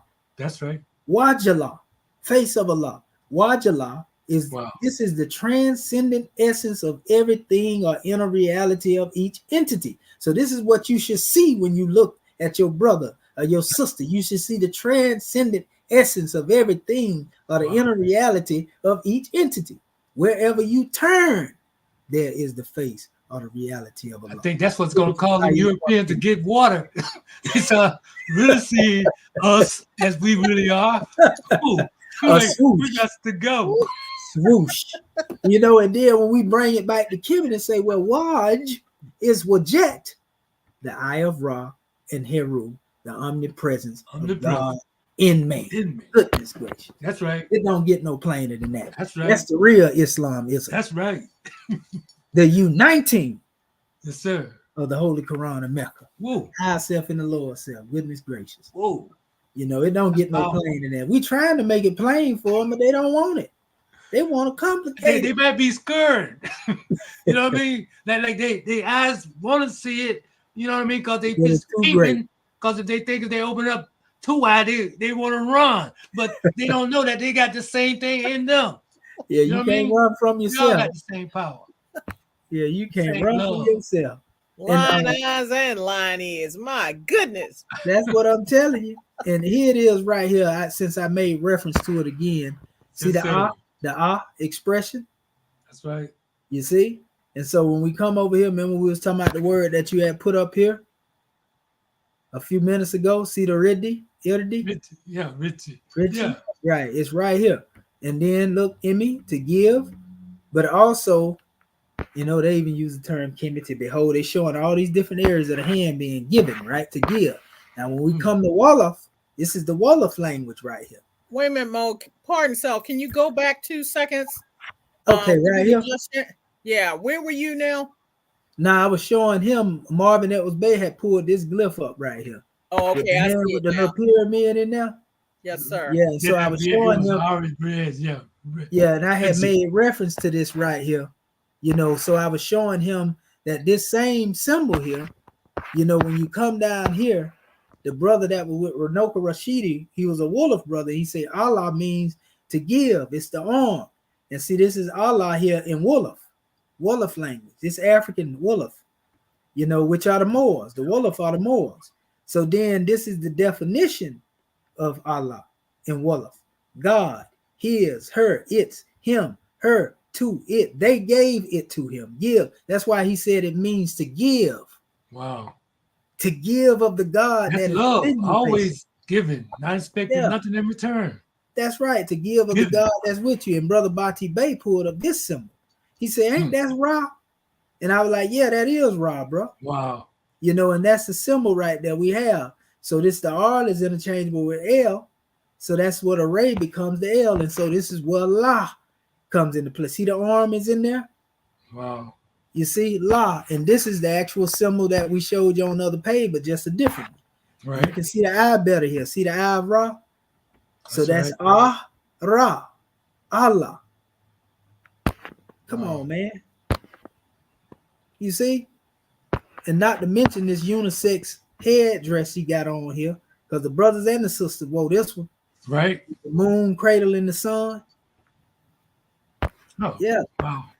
So, and then when I went into a whole totally different document that ain't got nothing to do with this, and this is a document of Aliism I had sent out, the Aliism document I sent y'all a while ago. And it says, thus was it say that the letter A, it say because so sacredly associated with the idea of deity, who was himself called Allah, the generic supreme name of God, as worshipped among the eldest patriarchs. The life of Allah or God, it says, was the life that the true Alias always desired to cultivate and lead. Hence, Aliism, or the life of God in the soul of man, was the most ancient mode of religion. Goodness gracious. Return to the source and the origin. That's powerful. You know what I mean? So I just put that in there since I was there. I say, well, since I'm at it, I might as well go for the gusto. That's right. So you know, Allah has always been he who spoke to man through man. When he first manifested himself in the Piscean records, how did he come? He sat down and he ate with Abraham. Wow. As a physical man, not as a spook, not as a spirit. Yes, so, sir. you know, can't nobody argue with that. If they do, they crazy. You know, so once we see that and we go back over here to the bottom, then we understand how Ayah becomes Ayah, Ia, La, Yah. You see, Allah, Allah. You see all these different levels. This is the Kemetic version. This is Kemetic. This is Kemetic.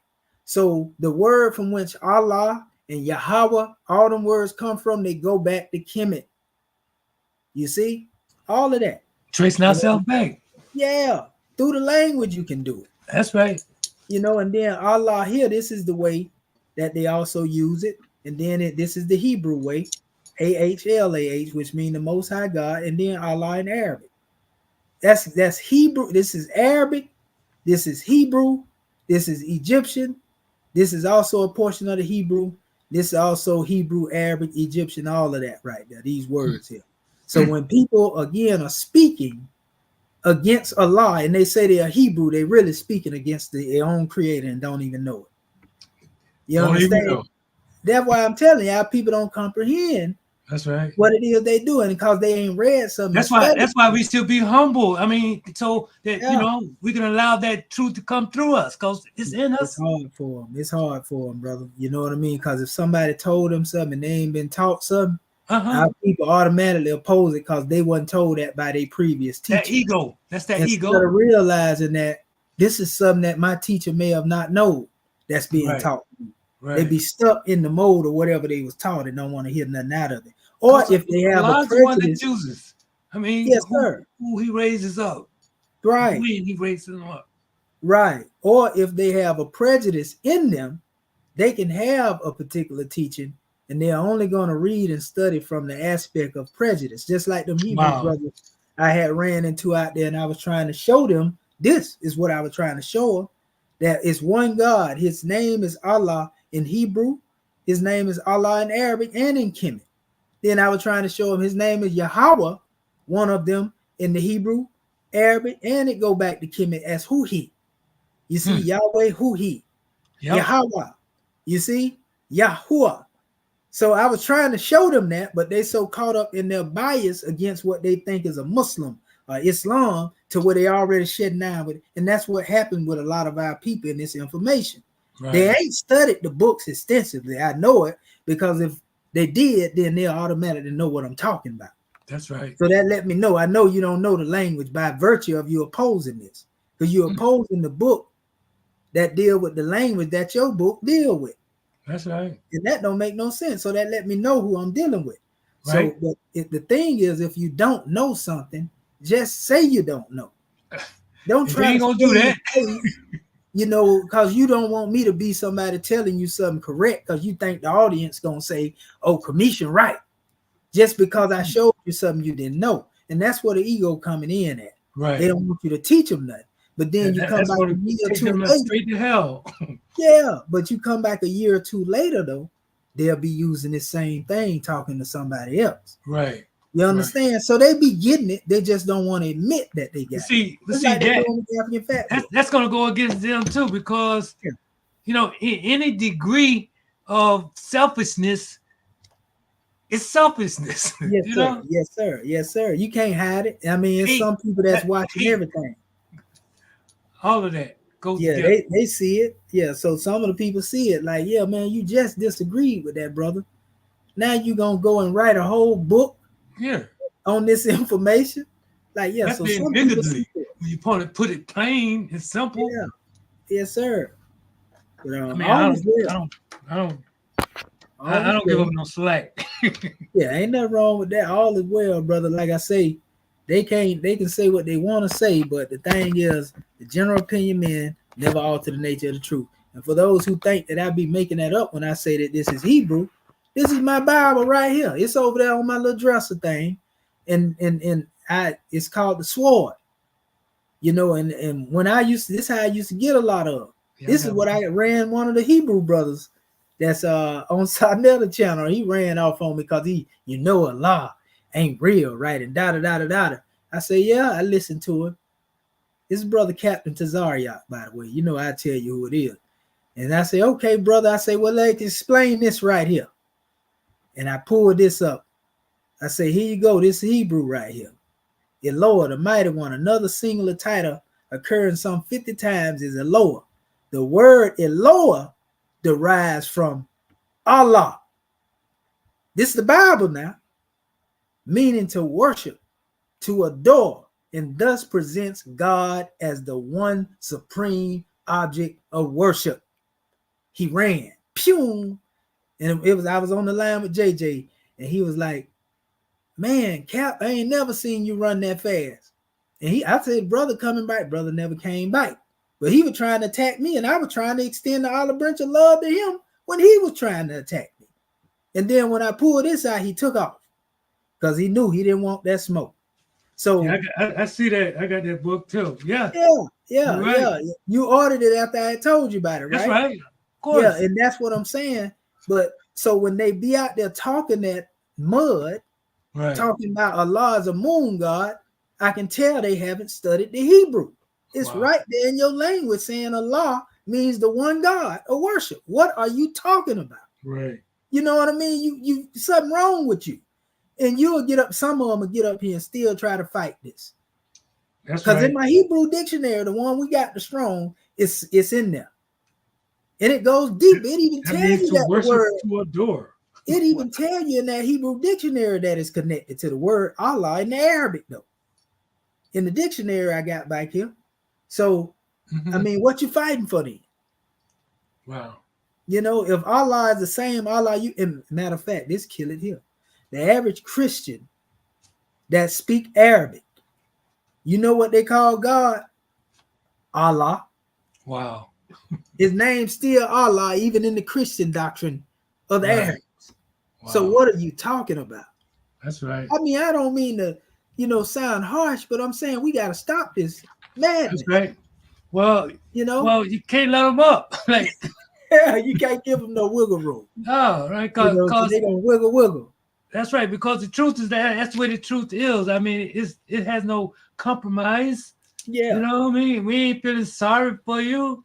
It's Because long. if you do, you're gonna continue to go on the way you're going. Yep. Gotta stop somewhere along the way. That's right. Yes, sir. We got to pull the whole reed leaf out of there. Come here. I told you. I know you ain't gonna do it no more.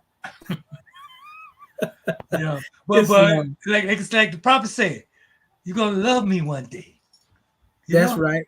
That's right. That's what it's all about. I mean, we keeping the prophet out front, and we trying to be like the prophet. As they say, be like the prophet. Yes, sir. Man. Praise be to Allah. Praise be to Allah. I want to give honors to our family. I think that Sister Sunshine is. She said, I was once an Arab Muslim, lost until my shift. I thank Allahu. That's for showing me the light. That's right, sister. Wow. That's right. Praise be to Allah. You know what I mean? And it ain't it ain't even a thing that's wrong with the Arab. It's the fact that some of the Arabs, they like to try to hide the history. They don't want to tell you that the original Arabs, were pretty much the Cushites. They were the Sabians. And then they will say, well, nationalism has nothing to do with Islam. Well, if that's the case, then stop saying that you descend from Prophet Muhammad then. Wow. If nationalism ain't got nothing to do with Islam, stop saying Muhammad was an Arab then. I bet you they won't do that. But yeah, we give honors to you, goddess, for that drawing. So yeah, at this particular time, we just gonna open the floor up to our scribes. Brother say Captaz is stubborn. Yeah, he is. He cool, brother, but he's stuck in his way, like most of them Hebrews. See, all them brothers, look at the force we could be if we all got on the same page. And that's what I was trying to tell them, brother, when I ran into him in the park the other day. I'm over there hollering peace and love. I love you, brother. And they trying to pull the scimitar. And I'm like, brother, that ain't what y'all really want. Because, trust me, I can cut all of y'all up if that's what we was here for. Right. I'm trying to show you what we unite at, brothers. That's it. You steady coming off talking about Elijah Moon got in there trying to, attack. And come on, brother. Like that ain't helping our people none. Going back and forth. That's right. Trying to mix your testosterone with the truth. That's doing the same. That's doing exactly what the European want us to do. And they chasing the truth. Chasing the truth with testosterone. Wow. You know what I mean? It's a bad mixture. So Islam, let me open up the floor for our Grand National Secretary of the State so we can close this demonstration out. Because I know she's probably been over there laughing. Islam Grand Secretary of the State. Having already risen, giving praise and honor with you. This has been such a grand class, as always. I learned so much. Definitely, as Dr. Dendra would say, gotta go listen to this playback and take it more in depth and do the research on my own. And see, when we were speaking about and that was a powerful demonstration, Dr. Edwards Bay, especially being able to see that Allah, in the Hieratic, and it's just even more signs being revealed, where everything comes from us as a people, and we can't allow ourselves to become disheartened or want to step off the course and things of that nature, because the prophet told us to study, and don't be studying in a scanty way. Delve down deep beneath the surface. And this is where all of our treasures lie. So when we see our brothers and sisters that can't hear because of their passions, or be behind what quote unquote Mo Earl taught me, or someone over here taught me, and the teachings were wrapped with hatred or judgmentalism and things of that nature, we got to put the prayer out there. We drop what we can drop as far as the keys of truth, because we know not a word is lost. But the thing is, it's the same vehicle that is used to keep our people with a demarcated thought pattern, and not have anything to show for it. So when the Moors step up to the plate, as the Moors are stepping up to the plate, and recognizing the fact that it's about action. The prophet let us know Moors are active and not passive. It ain't about what's said out the mouth. What are you doing? Or keep your mouth shut. Where's the work? Lay work on the table. So this demonstration, as far as debate back and forth, Moors don't argue. So this is just a beautiful demonstration, because ones that are demonstrating from the level of love divine are able to rise above foolishness and folly. And that too, it has a beginning and it's going to have an end, but it's not going to deter the truth, because you can't banish the truth. You can't bury the truth. The truth is the creator. So when we are demonstrating that, what you going to do with it more?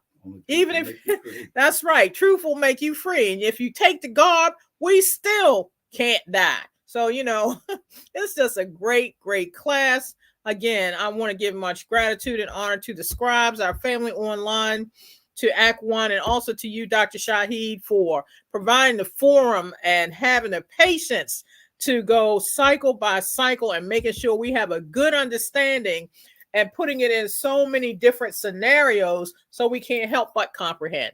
And gratitude to the Creator for sending the prophet, so that we are able to hear the truth no matter where it comes from. So gratitude more, and gratitude for this class. Peace and love. And gratitude and peace and love. Grand draw. Praise be to Allah. Well, all right. Next, I think, we got our Grand National Chairman, Dr. Acting Pert M. Hill Rule Tooth to come and bay. Islam. I just want to say praise Allah for Moorish Americans, because we are free. Praise Allah for the freedom. It's a magnanimous journey. Moors, we love you. Islamism without the schism. Thank you. Peace.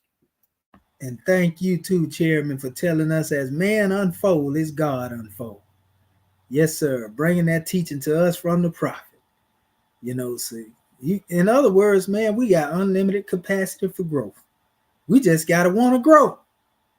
I ain't never seen an apple seed that don't want to be an apple tree. I ain't never seen an orange seed that don't want to be an orange tree. Goodness gracious.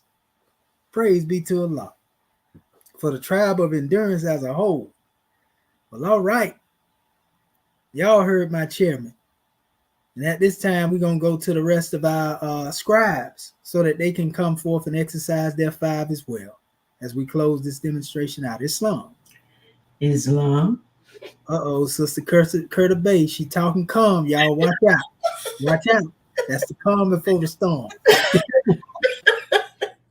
I tell you, I'm glad my mic was muted, because y'all got me crying over here. I done laughed so to tears running down my eyes. I tell you, this has been a powerful class. I tell you, family, this has been so powerful. And when Brother Edwards Bay discovered that Allah in there, oh man, I was just whoa. And that just lets me know what makes me so excited. And that just let me know, because see, our prophet is not dead. And see, E.A.R.S Bay saw that. But see, that's our prophet. He said, I can work better from you from the soul plane. So our prophet had his eyes to pick up on it, and he saw it. And we got all of it. And then too, family, like the God man was saying, we started out with, I think, over 30 some people. And when what you see left here now, and when I looked at it, you know what this reminds me of, y'all? It reminds me of arm, leg, arm, and head. What that spell? Allah. What that represents? Man. Oh man, y'all just don't know. I just encourage y'all to continue to stay with this class, especially if you really want to learn. Now, if you ain't wanting to learn, you know what? If you ain't really here to actually learn and be a part of what, and grow with us, Allah gonna reach out anyway. So we don't even worry about that. We gonna do what we do. We having fun. And I tell you, all my scribes can attest. For me, from where I come from, I am so excited because I couldn't even put up a slide. Let's know I even had to learn how to use this computer and stuff. That y'all worked with me, Dr. Shaheed worked with me and had patience, and I just give him honors because he did do all this research. He gives us tools. Oh man, I didn't know in my path when I was coming here in this government. I didn't know Allah was gonna have me in school. I say I'm in school now. I didn't know I would be in school at this age. But you know what? I'm enjoying every minute of it. And you can't get me up out of here now. I don't care if you can't even drag me out of here. Whether it might take me a minute to understand some things, but like the goddess say, we got an excellent teacher. He breaks it down. He breaks it down to us. So gratitude, God man, for letting me share. Islam, powerful class. Peace and love. And Islamism, God, woman, and Scribes, we give honors to you all. It's most definitely. Y'all go and look at the last few demonstrations that we have. The last few demonstrations we have, and y'all are coming to a grander understanding of exactly what has happened, why it is that our people can't get this truth, and why they're being misled. We got a lot of fork-tongue serpents, so to speak, out here trying to fleece our people, and we got to expose them. And I'm gonna tell y'all, whether y'all know it or not, it ain't been said, but I'm being blackballed by the conscious community, low key, because they feel like the best way that they can deal with me is just quietly try to push me to the side. But they ain't gonna stop me because I got my own platform to teach my people on. You know what I mean? But we know what time it is. Like I said, it ain't what they say. What you don't say and what you don't do say everything. So that being said, all is well. Islam, Grand Secretary. Wait a minute. You said you being blackballed by who? The so-called conscious. Oh, thank you. You hear me? The so-called conscious community. They call themselves trying to do it, but you can't. You know what the prophet say? He say the truth crushed to the earth gonna rise again. Long after we leave the body, they gonna still be putting it on their yes. That's right. we got moth teas coming out the womb, okay? Yeah, we just laying the foundation right now. Y'all think this wait to the one that get all this information and got it from the cradle. How they come. Goodness gracious. Y'all That's gonna right. Transmute at will. That's right. Advanced technology, Moorish technology. Praise Allah. Islamism. Praise Allah. And so we got our other two scribes, Brother Marvin Edward Bay and Brother Tara and Puani Bati Bay. Islamism. Well, I can't. Was it Bobby Herman had this saying, man? I don't know where he got it from. He said, I'm gonna say dirty Moors, but he said dirty Moors and flies. He said one spread He said, one spread dookie, the other spread lies. The more I hang around dirty Moors, the more I like flies. And it just kills me. That kind of kind of kills me with the situation, because most people are, especially in this community, if they find a way to get money from it and monetize it, they don't really care as far about the implications of what the information is going to do. They're trying to put some money in their pocket. They don't care what you learn. They don't care if they mislead you. You know what I'm saying? All they want is the money in the pocket. So a fiat currency that is dwindling as we speak, but they're going to put that at the forefront. So what is that really telling you about? What is that really telling you about the information they're giving you? And here, as soon as I came in Moorish America, ever since I've been studying more science, all that information was just given. Didn't nobody say, hey man, I need this or I need that. They say, here, you do it as you will. Whatever you're gonna study, you're gonna bring something, and they hope you study, because you're gonna bring an aspect from your divine catalog back to this, so we have another avenue, another streamline for the work that we have before us. That's why it's important for everybody to get the message. And then, grow into it, conform into it, because it can't no one person get the information and then set the course for everybody else, because there's different paths. You know what I'm saying? Everybody came up through a different path, so everybody's going to see something different that's going to build. That way you got to go through all trials of life, all ways of life, in order for the information to be as like an iron wall for your protection when it rises you up out that darkness. And with that, I'll leave as a common piece. Islam. And Islamism for that, brother. That's right. Praise Islam? be to it. Oh, I'm sorry. No, you good. I was just finna say, come on in here. Oh, yes, sir. I mean, yeah, just like the brother creator of the boundless universe say, you are bringing too much light into their world of darkness. They make a choice to stay where they can thrive in darkness, of course. Absolutely. You know what I mean? But the light is the order of the day. You know what I mean? So, it's just wonderful. You know what I mean? I mean, it's wonderful. Like, we are marvelously and fearfully made. I mean, we can't help but the prophet said, be yourself more. So that's all we got to do. That's all we're doing. Being ourselves. You know what I mean? We ain't lightening up. We tightening up, And it's just a beautiful thing, to be a part of this divine and national movement. I tell you, I came to the government only thinking about the national part of it. That is, I just wanted to get out of that United States demonstration. You know what I mean? I want to change my name right away. You know what I mean? And I did so. You know what I mean? Through that system, And so it's just a beautiful thing. Now, the more I line up to really come into the greater understanding that this is about the divinity. It is the unseen.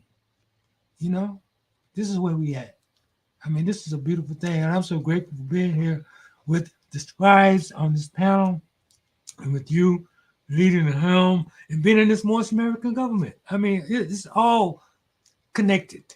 You know what I mean? It all ties in to this magnanimous job. I mean, we have to, because we got a big job ahead, because there's so many people, that don't know, don't want to know.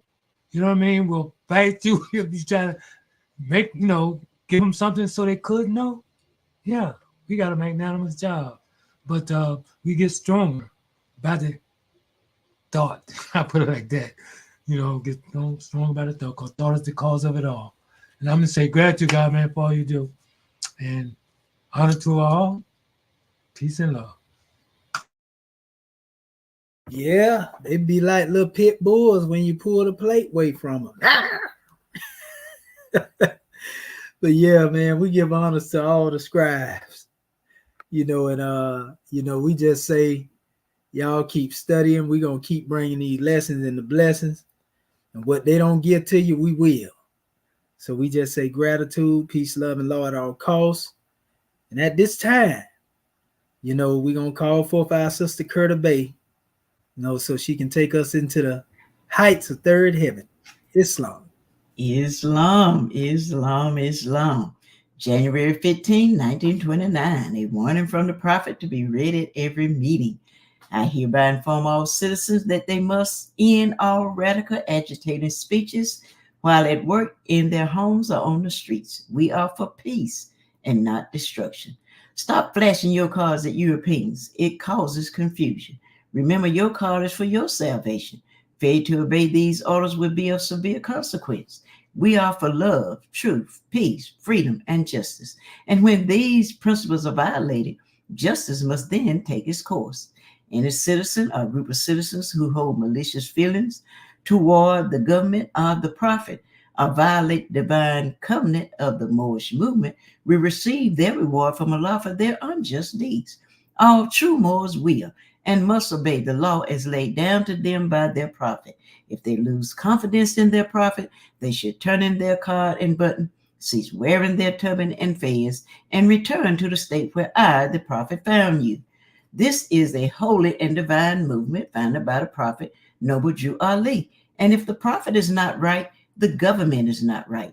The prophet, therefore, is sending out the divine plea to all Moorish Americans that they do their part in protecting their prophet and the government.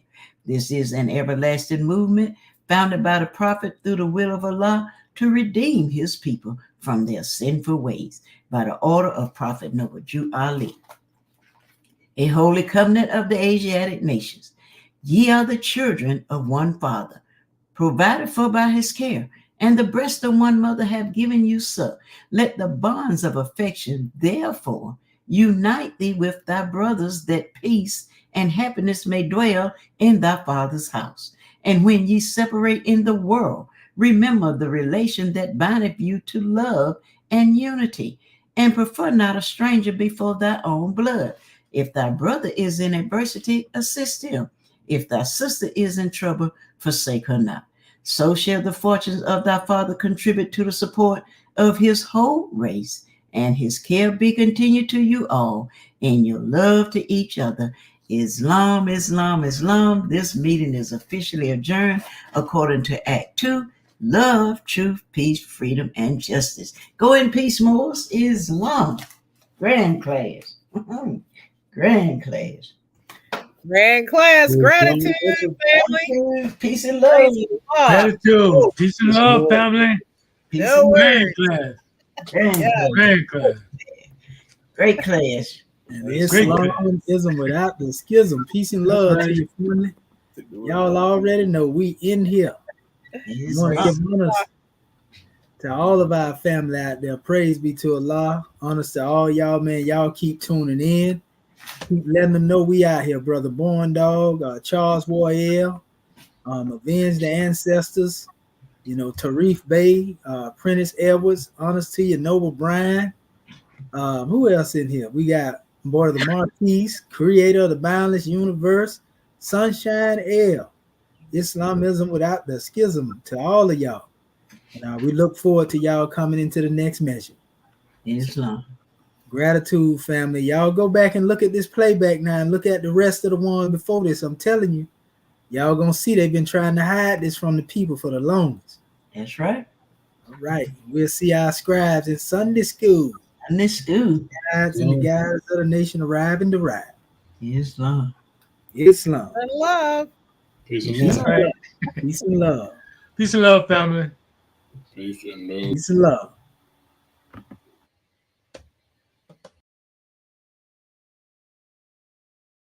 To hearing from y'all and seeing y'all at the next session.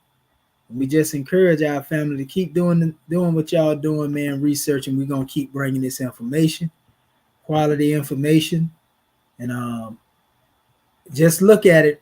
We're going to continue to bring this to y'all, and y'all just be on the manifest, and we promise you we're going to always give y'all the truth. And that being said, we say gratitude. All right.